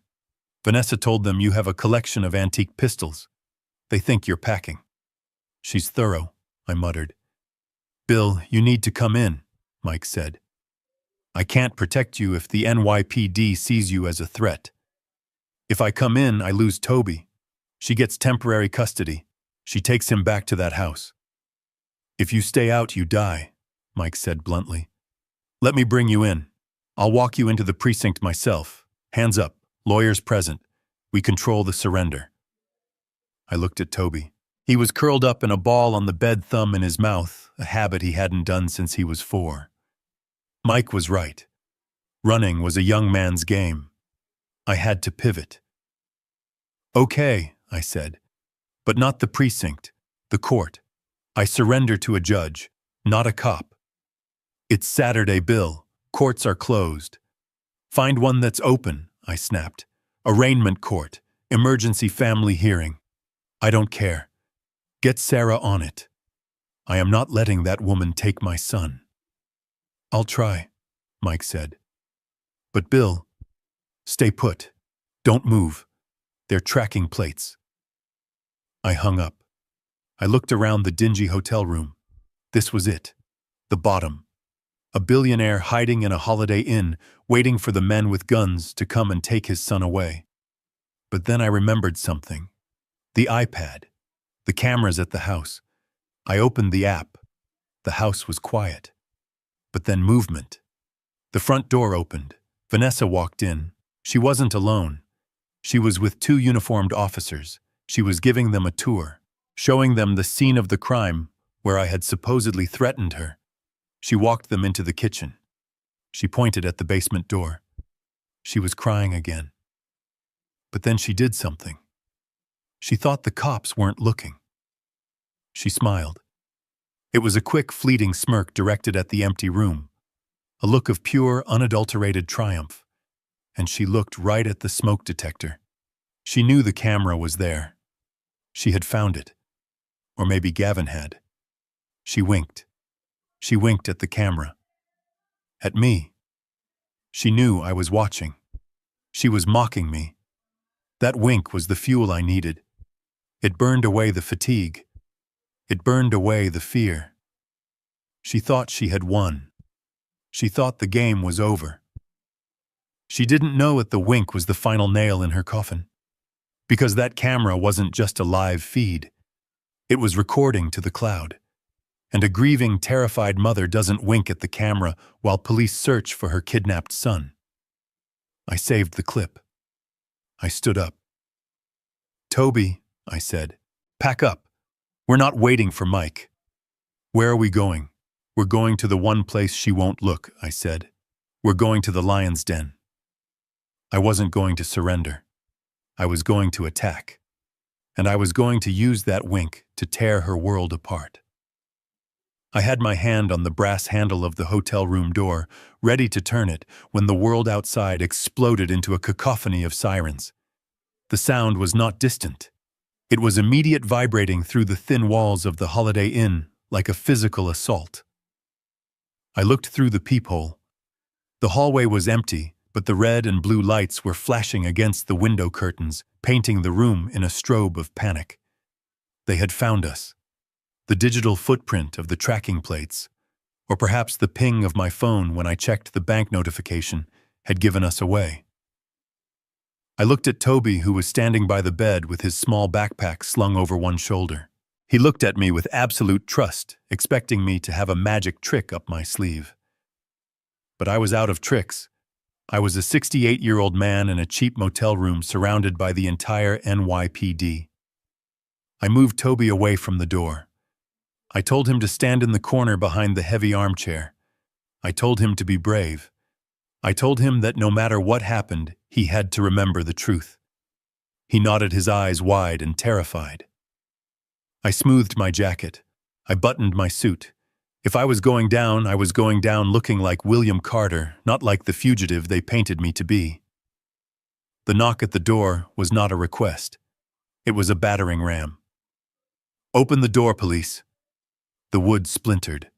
I unlocked it before they could kick it in. I raised my hands. I did not want to give them any excuse. I did not want a trigger-happy rookie to mistake my wallet for a gun. 6 officers poured into the room. Tactical vests, assault rifles. The shouting was deafening. "Get down. Hands on your head. Turn around." They treated me like a terrorist. They shoved me against the wall. The cold steel of handcuffs clicked around my wrists, biting into the skin. I did not fight. Fighting would only prove Vanessa's narrative. I stayed silent. I looked for the commanding officer. Then the sea of blue uniforms parted, and she walked in. Vanessa. She was not wearing handcuffs. She was not being questioned. She was wearing a beige trench coat, huddled into herself, acting the part of the traumatized victim perfectly. A police captain was guiding her, his hand gently on her back. She looked at me, and then she looked at Toby. She let out a sob that sounded so real it almost made me doubt my own sanity. "Oh, thank God," she cried, rushing past the officers. "Toby, baby, Mommy is here." Toby shrank back into the corner. He screamed, "Get away from me! You tried to burn us." The room went silent. The officers looked at the boy, then at the mother, then at me. This was the moment. The truth was out. A child does not lie about something like that. But Vanessa did not flinch. She did not get angry. She turned to the captain, tears streaming down her face, and pointed at me. "See," she whispered. "He has brainwashed him. He has been telling him these crazy stories all night." My poor baby. He is terrified. The captain nodded sympathetically. He looked at me with disgust. Mr. Carter, you are under arrest for kidnapping and child endangerment. You have the right to remain silent. I spoke then. My voice was calm, cold, and authoritative. I am not kidnapping my son, Captain. I am protecting him. My wife attempted to murder us last night. I have video evidence on a secure server, if you check my iPad. Vanessa interrupted me. She pulled a thick manila envelope from her bag. Her hands were shaking not from fear, but from the adrenaline of the gamble she was about to take. "Officer, please," she said. "He does not know what he is saying. He is sick. We have been trying to keep it private to protect his dignity, but it has gotten so bad." She handed the envelope to the captain. He opened it. I craned my neck to see. It was a medical file. It had the logo of a prominent neurological clinic in Manhattan. "What is this?" I asked. "It is your file," Vanessa said, looking at me with eyes full of fake pity. "From Dr. Aris." The diagnosis. I had never met a Dr. Aris in my life.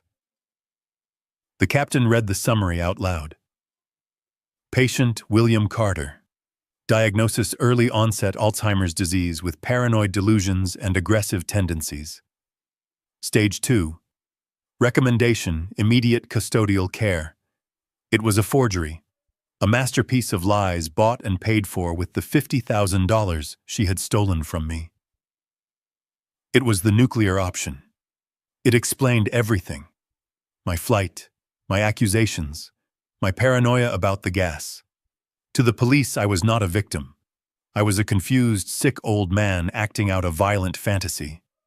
"That is a lie," I said, my voice rising. "I have never seen that, doctor. That is a forged document." The captain looked at the paper, then at me. "It looks official, Mr. Carter. Signed and notarized." "It is fake," I shouted. "She paid a forger.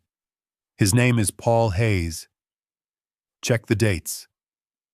Vanessa shook her head, burying her face in her hands. "See," she sobbed. "The paranoia. He thinks everyone is conspiring against him. He thinks I am trying to kill him. He thinks the doctors are fake. It is the disease talking."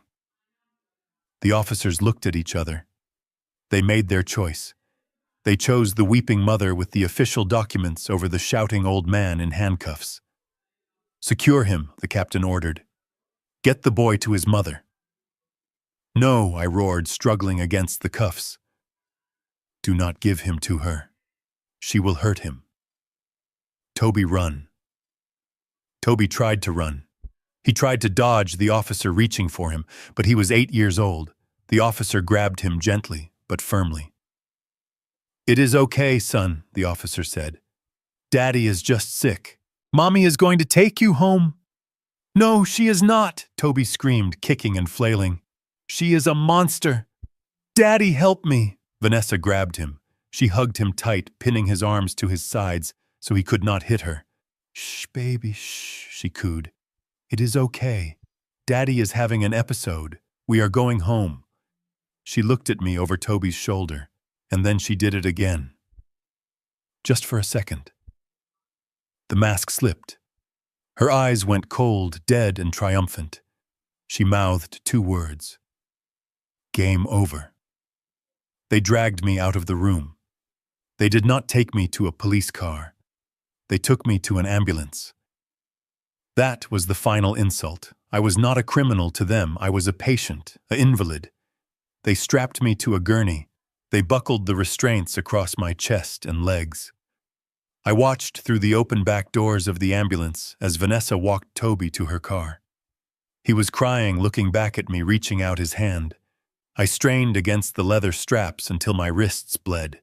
"Do not worry, Toby," I yelled, my voice cracking. "I will come for you, I promise." The paramedic slammed the doors shut. The world went dark. Inside the ambulance, the air smelled of antiseptic and despair. The siren wailed a mournful sound that matched the screaming in my head. I closed my eyes and forced myself to breathe.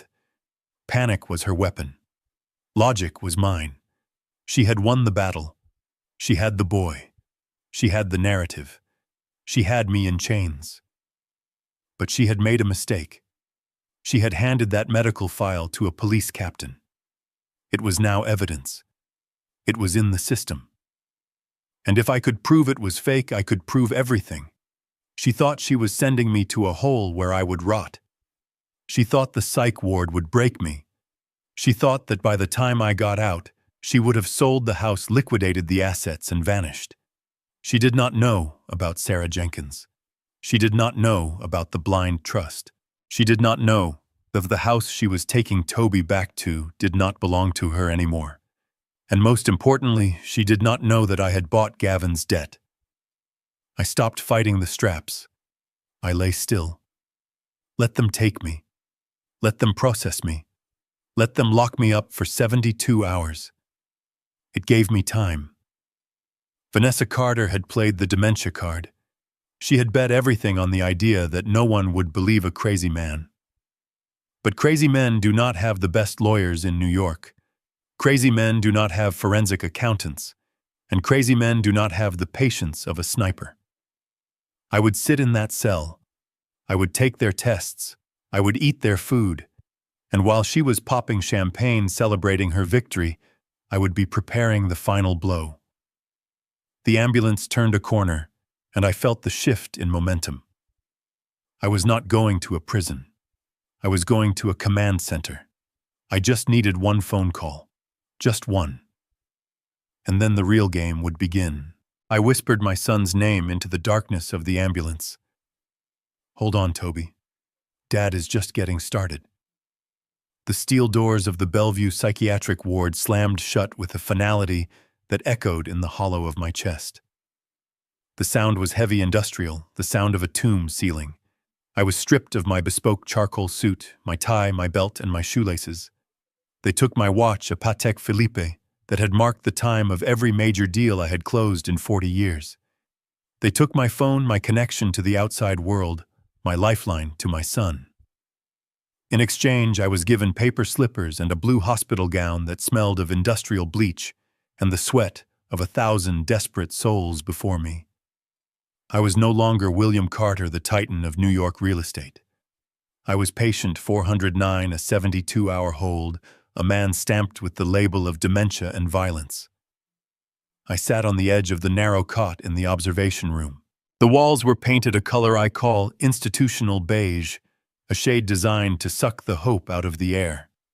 There was a camera in the corner, its red eye unblinking, watching me. I knew Vanessa was not watching this feed, but I knew she was sleeping soundly, for the first time in days, believing she had finally won. She had the house. She had the boy. And she had the old man locked away in a padded box where no one would listen to his ravings about gas leaks and murder plots. A young doctor entered the room an hour later. Dr. Evans. He looked like he was 12 years old, with a stethoscope around his neck that looked too heavy for him. He held a clipboard, the holy scripture of my demise. He looked at me with that specific brand of condescending pity reserved for the senile. "Mr. Carter," he said, his voice slow and loud as if I were deaf. "Do you know where you are?" I looked at him. I calculated the distance between us. I calculated the odds of convincing him. 0. He had the file Vanessa had forged. In his mind, the narrative was already written. I am in the psychiatric intake wing of Bellevue Hospital. I said, my voice level and calm. It is Saturday. I am here because my wife filed a false report claiming I have Alzheimer's to cover up her attempt to murder me and my son with a gas explosion. Dr. Evans didn't blink. He just scribbled on his clipboard. He nodded as if I had just confirmed his hypothesis. Gas explosion, he muttered, writing it down. Paranoid delusions. Persecutory complex. I realized then that fighting the diagnosis was a trap. Every denial was proof of the disease. Every logical argument was interpreted as a lucid interval in a declining mind. I stopped talking. I realized that my freedom would not come from convincing a resident doctor. It would come from the outside. I needed my phone call. Under the law, even on a psychiatric hold, I had the right to contact legal counsel. They could not strip me of that, not without violating my civil rights, and even Vanessa's forgery couldn't suspend the Constitution. I waited. I sat in silence for 3 hours. I ate the tray of lukewarm meatloaf they slid through the slot. I did not throw it. I did not yell. I proved to the camera that I was patient. Finally, a nurse came in. She was older, tired-looking. "I need to call my lawyer," I said. She nodded. She led me to a wall phone in the hallway. It had a short cord. She stood 3 feet away, arms crossed. I dialed Sarah Jenkins. She answered on the first ring. Her voice was tight with panic. "Bill, oh my God. I have been calling every precinct in the city. Mike told me they took you. I am drafting a writ of habeas corpus right now. I can have a judge sign it within the hour. We will get you out. We will sue the city. We will sue the department." "Sarah, stop," I said. The command was sharp. It cut through her panic. "Do not file the writ," I said. There was a silence on the line.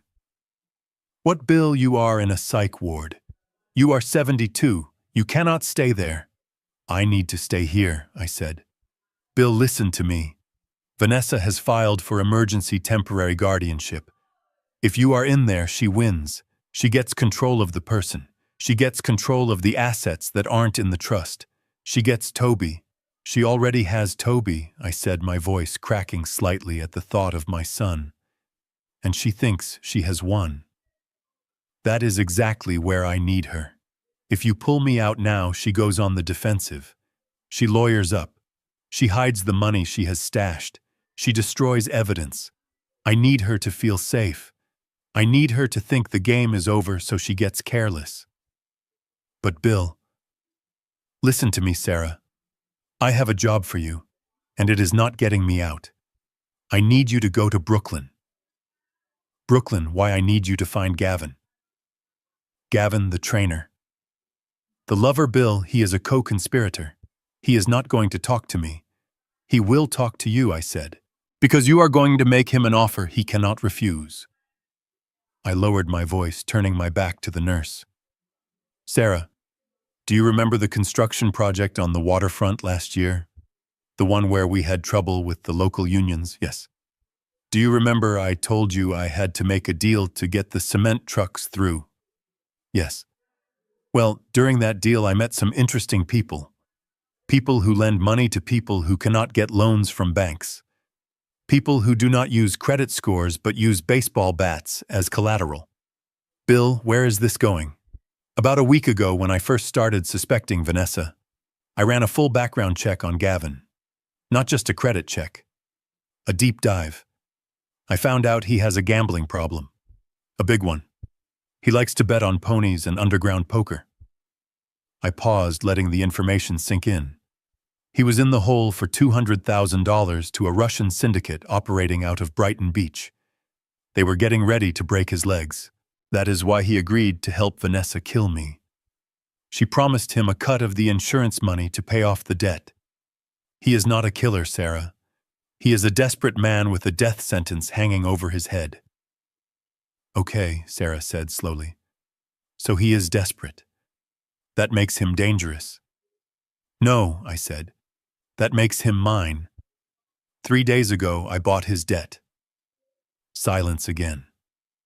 Long, heavy silence. "You did what Sarah whispered. I contacted the syndicate through my fixer. I paid them $200,000 cash. I bought the note. I own his debt. I own him. Technically, I am the shark now." I took a deep breath. The nurse was looking at her watch. I had to wrap this up. "Sarah, go find him. He is probably at the gym or at a bar drinking away his guilt. Show him the note. Tell him that William Carter is the holder of his debt. Tell him that if he does not testify, If he does not give you everything, the texts, the emails, the recordings, the video of them buying the gasoline, then I will collect. And tell him I do not want money." "And what do you offer him?" Sarah asked, her voice trembling with a mix of fear and admiration. "You offer him a clean slate," I said. "You tell him I will forgive the debt. Entirely. And I will give him a one-way ticket to Thailand and $50,000 in walking around money. But he has to turn on her. Today. Right now. He has to give you the silver bullet. Bill, this is extortion." "No," I said. "This is business. Vanessa is playing checkers.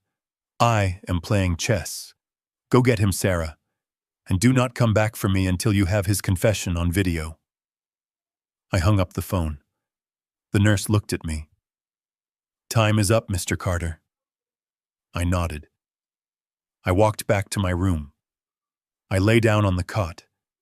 I stared at the ceiling. 72 hours. For the next 3 days, I would be a ghost. I would be a number. I would let them poke me and prod me. I would answer their questions with vague, confused answers to keep the charade alive. I would let Vanessa pop the champagne. I would let her sell the furniture. I would let her think she had pulled off the perfect crime. Because I knew something she didn't. I knew that in a dark bar in Brooklyn, my lawyer was about to walk in and drop a nuclear bomb on her lover's table. I knew that Gavin was a coward. He did not love Vanessa. He loved his kneecaps. When faced with the choice between prison for attempted murder or freedom in a tropical country, he would sing like a canary. Vanessa thought she was protected by the silence of the dead. She did not know that the dead man was bankrolling her boyfriend's exit strategy. I closed my eyes. I thought of Toby. I imagined him in his room, scared alone with that woman. "Hold on, son," I whispered into the stale air of the psych ward. "Just a little longer." The plan was in motion. The trap was sprung. And when I walked out of these doors, I would not just be a free man. I would be the grim reaper of her entire existence. While I lay on a cot in a sterile room in Manhattan, counting the seconds, until my release, my lawyer Sarah Jenkins was walking into a dive bar in Brighton Beach called the Iron Horse. It was the kind of place where the floor was sticky with spilled beer, and the air was thick with the smell of stale smoke and bad decisions. It was 8 o'clock on a Saturday night, and the patrons were mostly dock workers and Russians who did not want to be found. In the back corner booth sat Gavin. I was not there, but Sarah described the scene to me with such precision that I can see it as clearly as if I were watching it on a security feed. Gavin looked terrible. The arrogant personal trainer who had strutted around my home gym in tight shirts was gone. In his place was a man who looked like he hadn't slept in 3 days. He was wearing a hoodie pulled low over his eyes, and his hands were shaking as he lifted a glass of cheap whiskey to his lips. He was checking the door every 30 seconds, expecting to see a man with a baseball bat or a badge. He was terrified. Sarah adjusted her silk scarf and walked straight to his table. She did not ask for permission. She slid into the booth opposite him and placed her crocodile skin briefcase on the scarred wooden table. Gavin jumped. He spilled half his drink. He looked at her with wide, bloodshot eyes. "Who are you?" he stammered. "I am the person who is going to decide if you live or die tonight," Sarah said calmly. Her voice was low, cutting through the noise of the jukebox playing an old rock song. Gavin tried to muster some of his old bravado. "Get lost, lady. I am waiting for someone." "I know," Sarah said. "You are waiting for Yuri. Or maybe Nikolai. You are waiting for the men you owe $200,000 to. You are waiting for them to come and drag you into the alley and break your knees." Gavin went pale. The blood drained from his face so fast it looked like he might faint. "How do you know that?" he whispered. "Because I paid them," Sarah said. She opened her briefcase. She pulled out a single piece of paper. It was a promissory note. The original document Gavin had signed with the loan sharks 6 months ago. It had his signature scrawled at the bottom in shaky ink. Across the front, stamped in red ink, were the words, "Paid in full." Gavin stared at the paper. He reached out a trembling hand to touch it, but Sarah pulled it back. "Who are you?" he asked again, his voice barely a squeak. "I am William Carter's lawyer," Sarah said. "And Mr. Carter sends his regards." Gavin recoiled as if she had slapped him. He looked around the bar, expecting me to jump out from the shadows. "But he is crazy," he hissed. "Vanessa said he is in the psych ward." "She said he is finished. He is resting," Sarah corrected him. "He is taking a nap while I clean up his mess. And right now, Gavin, you are the biggest mess on the table." She leaned forward. She locked eyes with him. "Here is the situation. My client, William Carter, bought your debt this afternoon. He owns you. He owns your car. He owns your apartment. He owns your future earnings. And technically, he owns your physical safety because the people he bought this note from were very clear that if the debt transferred, the enforcement rights transferred with it." Gavin swallowed hard. He looked like a trapped animal. "What does he want?" he asked. "Does he want money?" "I do not have it. Vanessa said once the insurance pays out, I can pay everyone back." Sarah laughed. It was a dry, humorless sound. "Vanessa lied to you, Gavin. There is no insurance payout coming. William changed the beneficiary yesterday morning. And there is no house to inherit. He transferred the title. Vanessa is broke. She has nothing. And by extension, you have nothing." Gavin shook his head in denial. "No. That is impossible. She said it was a done deal. She said the old man was senile. She said we just had to wait a few days." "She is playing you," Sarah said. "She is setting you up. Think about it, Gavin. Who bought the gasoline? You did. Who loosened the valve? You did. Who is on camera walking out of the hardware store? You are. When the police finally put the pieces together, who do you think she is going to blame? The grieving widow or the desperate boyfriend with a gambling problem?" Gavin stared at his hands. The reality was sinking in. He was not a partner. He was a pawn. And he was about to be sacrificed. "I have an offer for you," Sarah said. She reached into her briefcase again. This time she pulled out a thick envelope and a folder. She placed the envelope on the table. It was heavy. It was filled with $50,000 in used, non-sequential bills. Next to it, she placed a plane ticket. First class. One way. New York to Bangkok, leaving tonight at midnight. "What is this?" Gavin asked, staring at the money. "This is your exit strategy," Sarah said. "Option A is you stay here. You keep trusting Vanessa. In about 48 hours, the police will link you to the attempted murder. You will go to prison for 20 years. Or maybe you do not go to prison. Maybe you just stay here in Brooklyn and owe William Carter $200,000. And trust me, William is not as forgiving as the Russians." Gavin shuddered. Option B. Sarah continued tapping the ticket. "You take this money. You take this ticket. You go to Thailand. You start over. The cost of living is low. 50 grand will last you a long time. The debt is forgiven. Wiped clean. You are free." Gavin looked at the ticket. He looked at the money.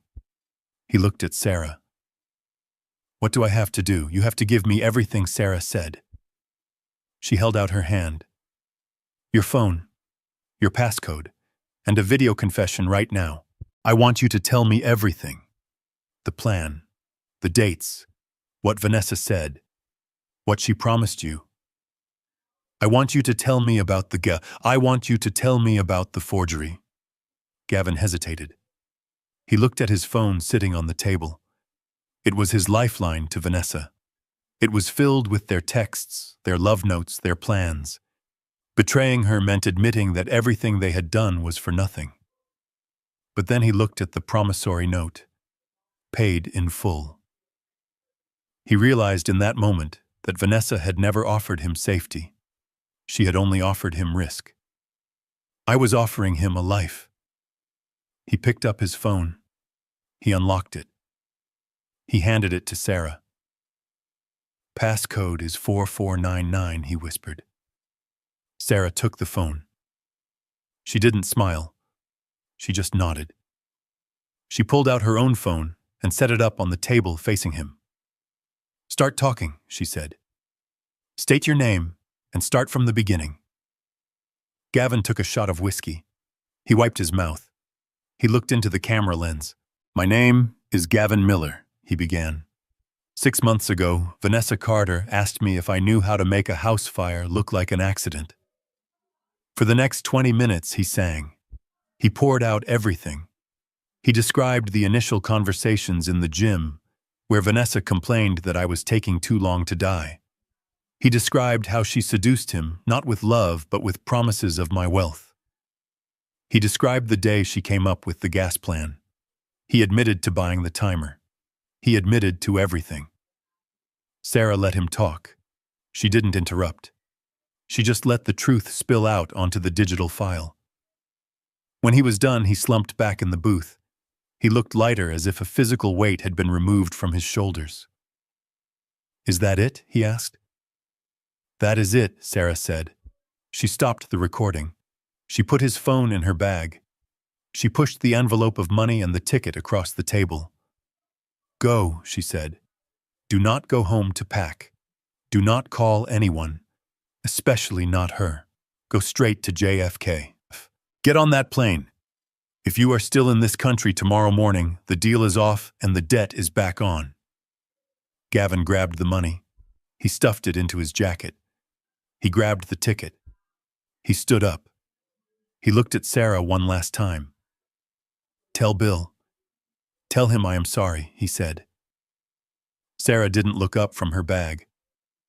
"Bill doesn't care, Gavin. Just disappear." Gavin walked out of the bar. He didn't look back. He walked out into the cool night air of Brooklyn and hailed a cab. He was gone. Sarah sat in the booth for a moment longer. She ordered a glass of water. She took a sip to wash the taste of the encounter out of her mouth. Then she pulled out her phone and sent me a text message on the secure app we used. "The bird has flown. I have the song." I received that message lying on my cot in the psych ward. I read it in the darkness, shielding the screen from the camera. A wave of pure, cold satisfaction washed over me. I had it. I had the silver bullet. Vanessa was at home, probably sleeping in my bed, or perhaps selling my art collection to a fence.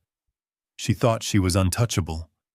She thought the only witness against her was a crazy old man locked in a padded room. She did not know that her lover had just sold her out for a plane ticket. She did not know that her texts, her voice notes, her digital soul were now in the possession of the most dangerous lawyer in New York. I closed my eyes. I slept for the first time in 3 days. I slept the sleep of the righteous, because tomorrow was Sunday. And on Monday morning, the courts would open. And I was going to walk into that courtroom, not as a defendant, but as the executioner. The 72 hours were almost up. The doctors would come in the morning to evaluate me. They would expect a confused man. Instead, they were going to find a man who was ready to check out. I had played the victim. I had played the patient. Now it was time to play the hand I had dealt myself. Monday morning was going to be a bloodbath, and Vanessa Carter was going to be the only casualty. While I was staring at the ceiling of the psychiatric ward, counting the cracks in the plaster, my wife was throwing a party. It was Saturday night. I was locked away. Her lover was on a plane to Thailand, and she believed she had finally won. She was the queen of the castle, and the king was in a dungeon. I was not there to witness it, but Mike O'Malley's surveillance team was still watching the exterior of the house, and what they saw confirmed everything I knew about Vanessa's soul. She did not spend the night grieving. She did not spend the night comforting our traumatized son. She spent the night liquidating my life. At 7 p.m., a black van pulled up to the service entrance of the estate. It was not a delivery truck. It belonged to a man named Silas, a fence who operated out of the Diamond District. He bought stolen luxury goods for pennies on the dollar and asked no questions. I knew him because I had helped put his brother in prison 10 years ago, but Vanessa knew him because he was the one who sold her the fake designer bags she used to impress her friends before she met me. She invited him in. She was wearing one of my silk robes, drinking a bottle of my vintage Cristal champagne straight from the glass. She was drunk on power. She walked him through the house like it was a showroom. She pointed at the oil paintings on the walls. She pointed at the sculptures. She took him into my study and opened the humidor where I kept my collection of Cuban cigars. Everything must go, she told him. I want cash. Tonight. She was desperate. My financial blockade had worked better than I expected. She had no credit cards. She had no access to the bank accounts. She had the house, but she could not eat the bricks. She needed money to pay her lawyer to pay off the forged medical file and to maintain the illusion of control. So she started selling the furniture. I can only imagine the scene inside. Silas loading my grandfather's clock into his van. Silas taking the Persian rugs. Silas emptying my jewelry box of the cufflinks and watches I had collected over 40 years. She sold my Patek Philippe, a watch worth $50,000 for $5,000 in cash. She sold the painting of the Hudson River School that hung above the fireplace for 10 grand. She was stripping the carcass before the body was even cold. She was laughing. The microphones Mike had planted near the windows picked up her laughter. It was a shrill, manic sound. She was toasting to her freedom. She was shouting that she was finally rid of the old man. She told Silas that I was rotting in Bellevue, and that by the time I got out, if I ever got out, she would be living in Europe with a new name and a new face. But while she was busy erasing my existence, she forgot about the one thing that mattered most. She forgot about Toby. She had locked him in his bedroom on the second floor. She told him he was grounded for lying to the police. She told him that if he made a sound, she would send him to a boarding school in Switzerland, where he would never see me again. She thought a locked door was enough to hold him. She underestimated him. She forgot whose blood ran in his veins. Toby was not just her son. He was my son, and he had watched me solve problems his entire life. Toby sat on his bed listening to the heavy footsteps of the strangers downstairs. He heard his mother laughing. He heard the sound of things being dragged across the hardwood floors. He knew what was happening. He knew she was bad. He knew I was in trouble. And he knew that if he stayed in that room, he was next. He went to the window. It was a sash window, old and heavy. I had taught him how to open it last summer when we were painting the frames. He pushed it up. It groaned, but it opened. He looked down. It was a 15-foot drop to the rose bushes below. Too high to jump. But there was a trellis. An old wooden lattice covered in ivy that climbed up the side of the house. I had meant to tear it down because it was a security risk, but Vanessa had insisted we keep it because it looked romantic. That vanity was about to save my son. Toby grabbed his backpack. He put his favorite toy car inside. He put a picture of us fishing in Montauk inside, and he climbed out onto the ledge. He was 8 years old. It was dark. The wind was cold. But he did not cry. He grabbed the ivy with his small hands. He found a foothold on the wood. He climbed down slowly, inch by inch, just like I had taught him on the rock wall at the summer camp. The thorns scratched his arms. The wood creaked under his weight. But he kept moving. When his feet touched the mulch of the garden bed, he did not stop to look back. He did not look at the window where his mother was selling his inheritance. He ran. He ran to the back gate, the one we had escaped through the night before. He slipped into the alleyway behind the properties. He knew where he was going. He was going to the only safe place left in the world. Mike O'Malley lived 4 blocks away in a modest brick house with a blue door. I had taken Toby there for barbecues. Toby liked Mike because Mike let him play with his retired police dog, a German shepherd named Buster. Toby ran through the dark streets of Westchester. He hid behind cars when headlights swept the road. He was a fugitive just like his father. He was cold and he was scared, but he was driven by a single purpose. He had to save me. At 9:30 p.m., Mike O'Malley was sitting in his living room reviewing the security footage from my house when he heard a scratching at his front door. It was low and frantic. He thought it was a raccoon. He opened the door, prepared to shoo it away. Instead, he found my son. Toby was shivering. His dinosaur t-shirt was torn. His face was streaked with dirt and tears. He looked up at Mike and said two words that broke the big ex-cop's heart. "Help, Dad." Mike scooped him up. He pulled him inside and locked the door. He checked the street. No one had followed him. He carried Toby into the kitchen and wrapped him in a blanket. He gave him a cup of hot cocoa. He called Sarah Jenkins immediately. "We have the boy," Mike said, his voice rough with emotion. He broke out. "He is safe."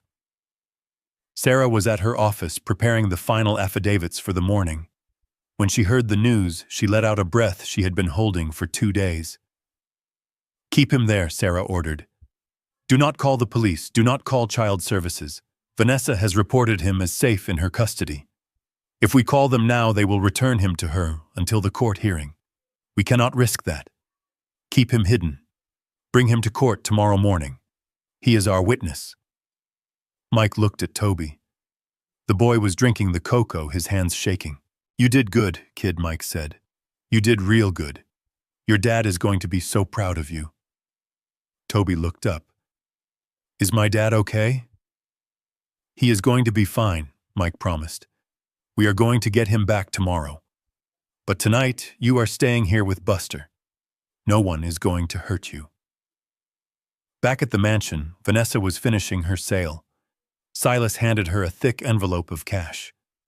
It was about $40,000, a fraction of what the items were worth, but enough to keep her floating for a few weeks. Enough to pay for flight tickets if she needed to run. She showed him out. She locked the door. She felt triumphant. She had cash. She had the house. She had eliminated the husband.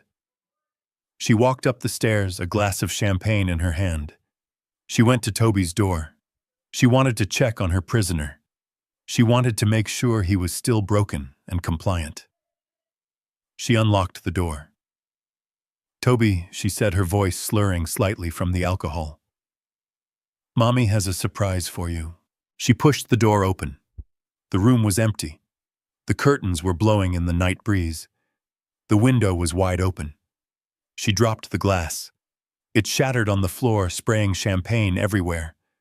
She ran to the window. She looked down. She saw the crushed ivy.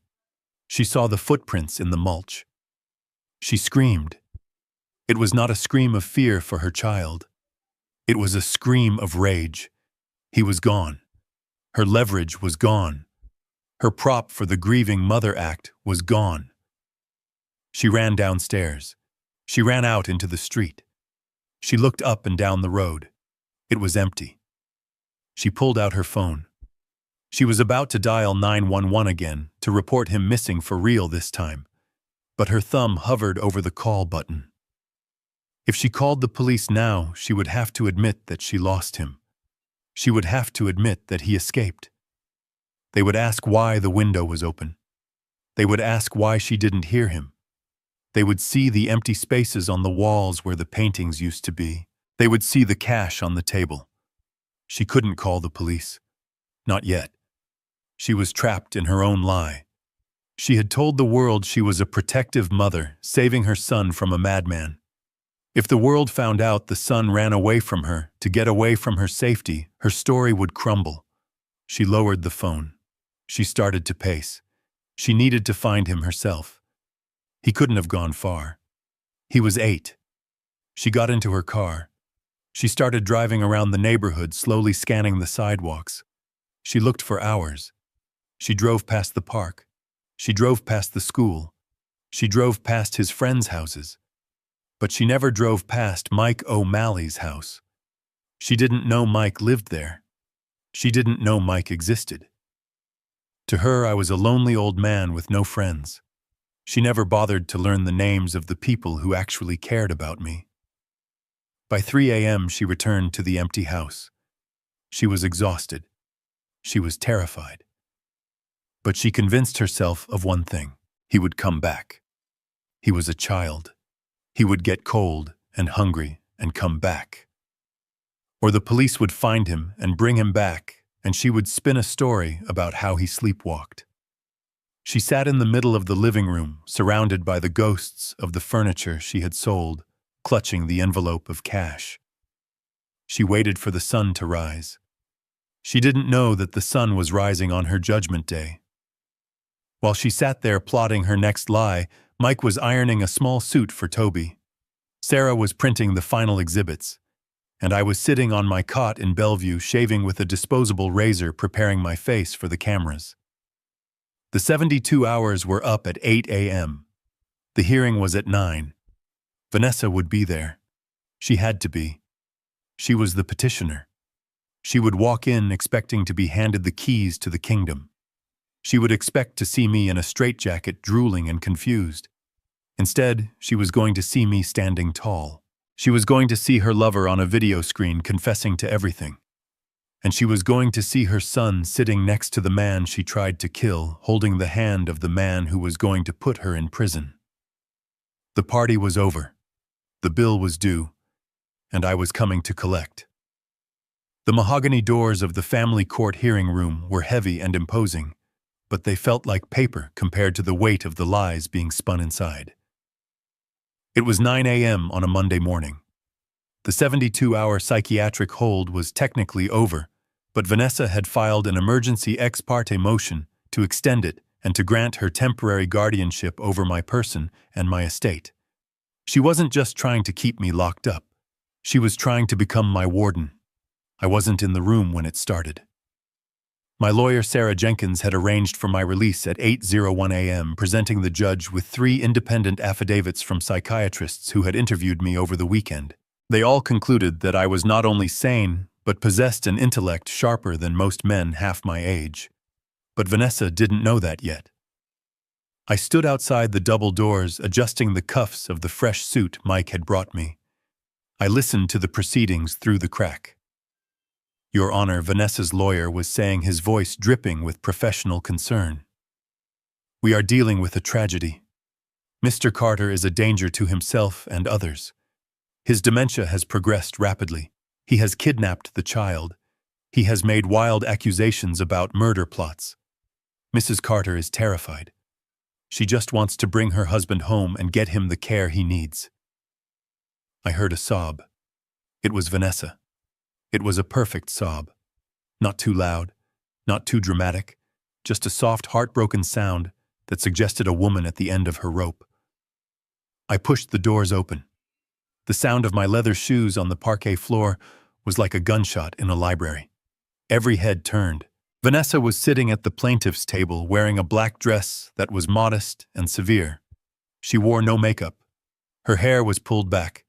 She looked like a saint who had been dragged through hell. When she saw me, her eyes went wide. For a second, the mask slipped and I saw the pure, unadulterated fear. But she recovered instantly. She shrank back into her chair, clutching her lawyer's arm. "Oh God," she whispered loud enough for the microphone to catch. "He is here. Please do not let him hurt me." The bailiff moved to intercept me, but the judge raised a hand. "Mr. Carter," the judge said, "you are late, and you are supposed to be in Bellevue." "I was discharged, Your Honor," I said, my voice calm and carrying to the back of the room. "I am here to contest the motion, and I am here to present evidence that this entire hearing is based on a fraud." Vanessa's lawyer jumped up. "Objection. Mr. Carter is not mentally competent to represent himself. We have medical records. The records are forged," I said, cutting him off, "and I can prove it. But first, I would like to show the court the character of the woman asking for control over my life." I walked to the defense table where Sarah was waiting. She looked at me and nodded. She plugged her laptop into the court's presentation system. Vanessa looked confused. She was expecting me to rant about gas leaks. She was ready to call it a delusion. She had her rebuttal prepared. It was a deepfake, she would say. He is paranoid. But I wasn't going to show the gas video. That was for the criminal trial. For family court, I needed something visceral. Something that proved she wasn't a worried wife but a sociopathic actress. Your Honor, I said. My wife claims she is terrified. She claims she loves me. She claims her tears are real. I would like to play a video recovered from the cloud account of Mr. Gavin Miller. Vanessa froze. The name hit her harder than a slap. Gavin. Her lover. Her accomplice. She looked at the door expecting him to walk in. But Gavin was gone. He was halfway to Thailand. But he had left a parting gift. Sarah hit play. The large screens on the wall flickered to life. The video was shaky at first, shot on a phone in portrait mode. It showed a bedroom. My bedroom. Vanessa was standing in front of the full-length mirror. She was wearing the same white sweater she had worn on the news during the Amber Alert. But she wasn't crying. She was holding a bottle of eye drops. In the video, Vanessa tilted her head back and squeezed 2 drops into her eyes. She blinked rapidly. Then she looked at her reflection. She adjusted her hair, making it look messy. She pulled at the collar of her sweater to make it look askew. Then she started to breathe heavily. She contorted her face. Please, she practiced to the mirror, her voice trembling. Please, Bill, just bring him home. She stopped. She shook her head. No, that is too desperate. Dial it back. She tried again. Please, Bill. We love you. She smiled at her reflection.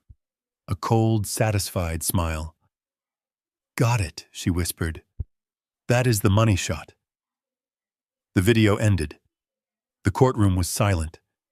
A silence so deep it felt like the air had been sucked out of the room. The judge was staring at the screen, his mouth slightly open. The court stenographer had stopped typing. Vanessa was not moving. She was staring at the black screen, her face pale as a sheet. But I wasn't done. And Your Honor, I said, I would like to submit into evidence a text message thread between Mrs. Carter and Mr. Miller dated 3 days ago. Sarah clicked the next slide. The text messages appeared on the screen, huge and undeniable. Sent by Vanessa, is the old man dead, yet sent by Gavin, not yet. We have to wait for the timer. Sent Mom.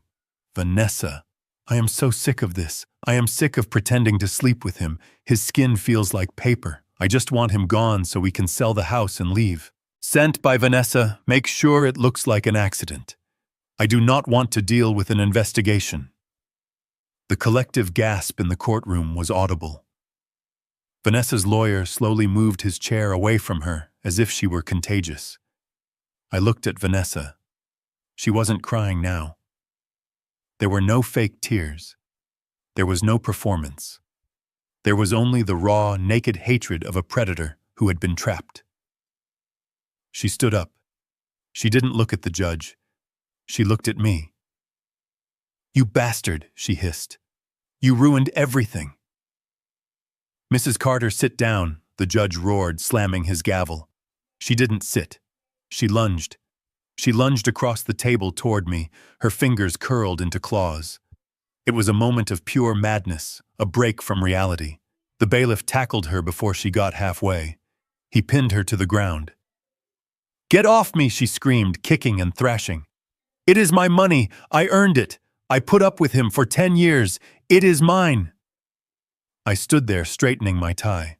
I looked down at the woman I had once loved, the woman who had shared my bed and mothered my child. I felt nothing. No anger, no sadness. Just the cold satisfaction of a job finished. The judge was standing now, pointing a finger at the bailiff. Take her into custody immediately. I am revoking bail. I am issuing a bench warrant for attempted murder and fraud." As they dragged her up from the floor, she looked at me one last time. Her hair was wild, her dress torn. "You are dead, William," she screamed.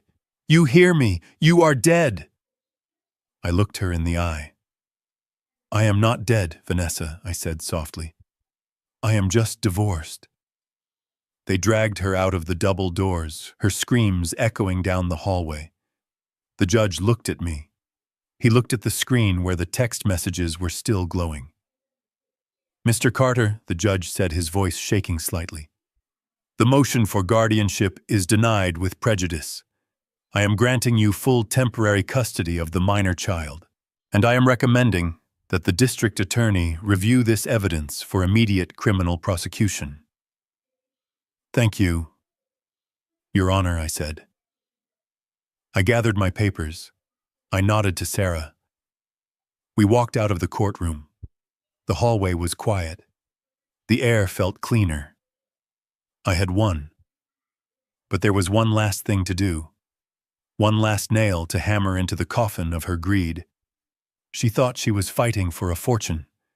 She didn't know yet that the fortune was already gone. She didn't know about the house. I walked toward the exit, where Mike was waiting with Toby. It was time to deliver the final blow, and I wanted to look her in the eye when I did it. The bailiffs hauled her up from the floor. Her knees were weak, buckling under the weight of her new reality, but her mouth was still working. Even in handcuffs, even facing 20 years in a federal penitentiary for attempted murder, Vanessa Carter was still a gold digger. She twisted in the grip of the officers, her eyes locking onto mine, with a venomous desperation. "I want my half," she screamed, her voice echoing off the high ceilings of the courthouse. "You cannot cut me out, William. New York is an equitable distribution state. That house in Westchester is marital property.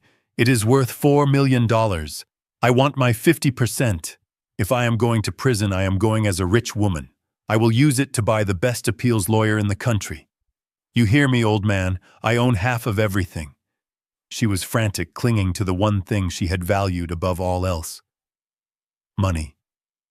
She thought she still had a parachute. She thought that even if she lost her freedom, she had won the financial war. I signaled the bailiffs to wait. I walked over to her slowly. I did not look angry. I did not look sad. I looked like a CEO closing a hostile takeover. I stepped into her personal space close enough to smell the fierce sweat that had replaced her expensive perfume. I leaned in close to her ear. I wanted this to be intimate. I wanted to be the only one to hear the sound of her soul breaking. "Vanessa," I whispered, "do you remember last week when you came into my office to sign the paperwork for the life insurance policy update? You were so excited. You were so focused on the $10 million payout that you barely looked at the other documents in the stack." She froze. Her eyes darted back and forth, searching my face. There was a document on the bottom.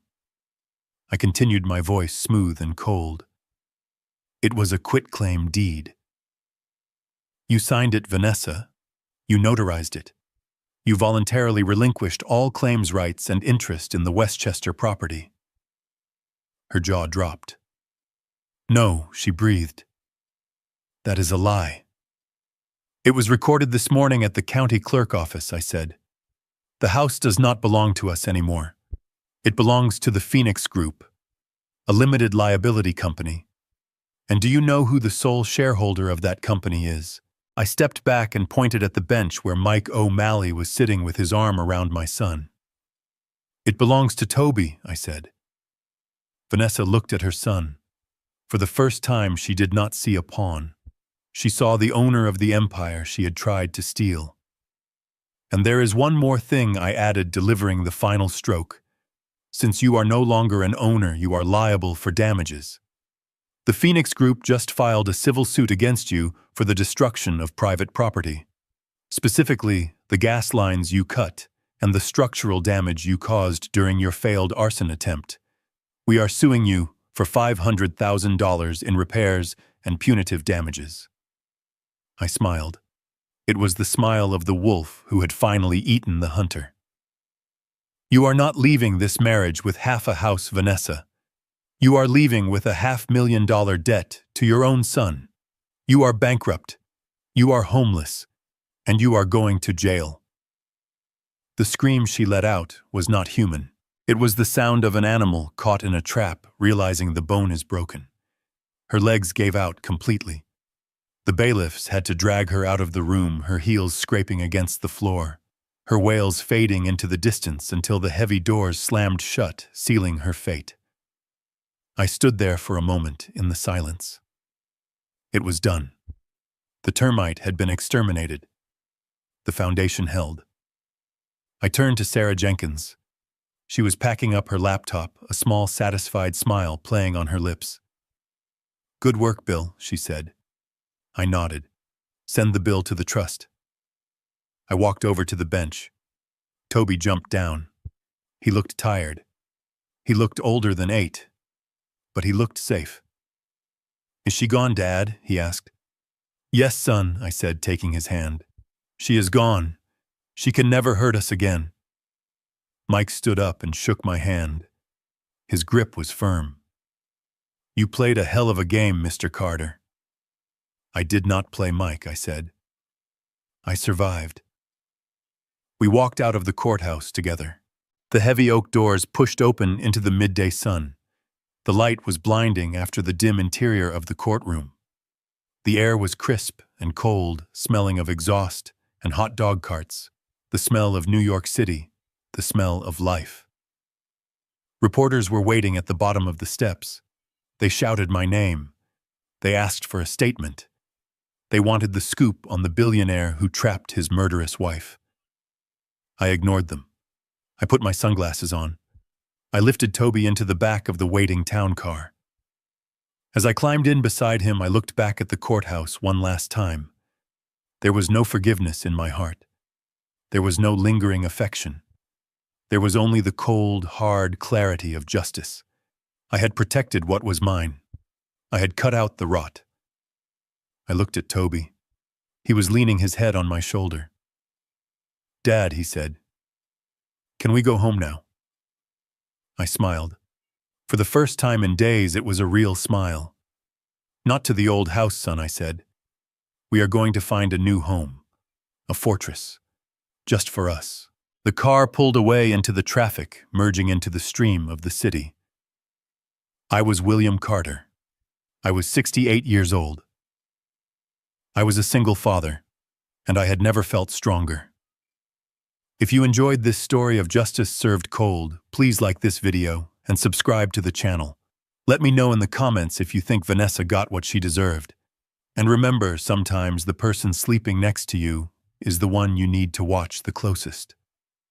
Stay safe and never underestimate the quiet ones.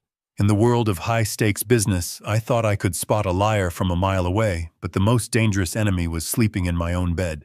This experience taught me that true wealth isn't measured in skyscrapers or bank accounts, but in the unwavering loyalty of those who stand by you when the fire rises. I learned that trust is not a given right. It is earned through action. And most importantly, I learned that sometimes the smallest voice in the room, my 8-year-old son, is the only one telling the truth. Protect those who protect you and never let love blind you to reality. If this story of justice resonated with you, hit that like button and subscribe for more tales of betrayal and redemption. Share your thoughts in the comments. Did Vanessa get what she deserved?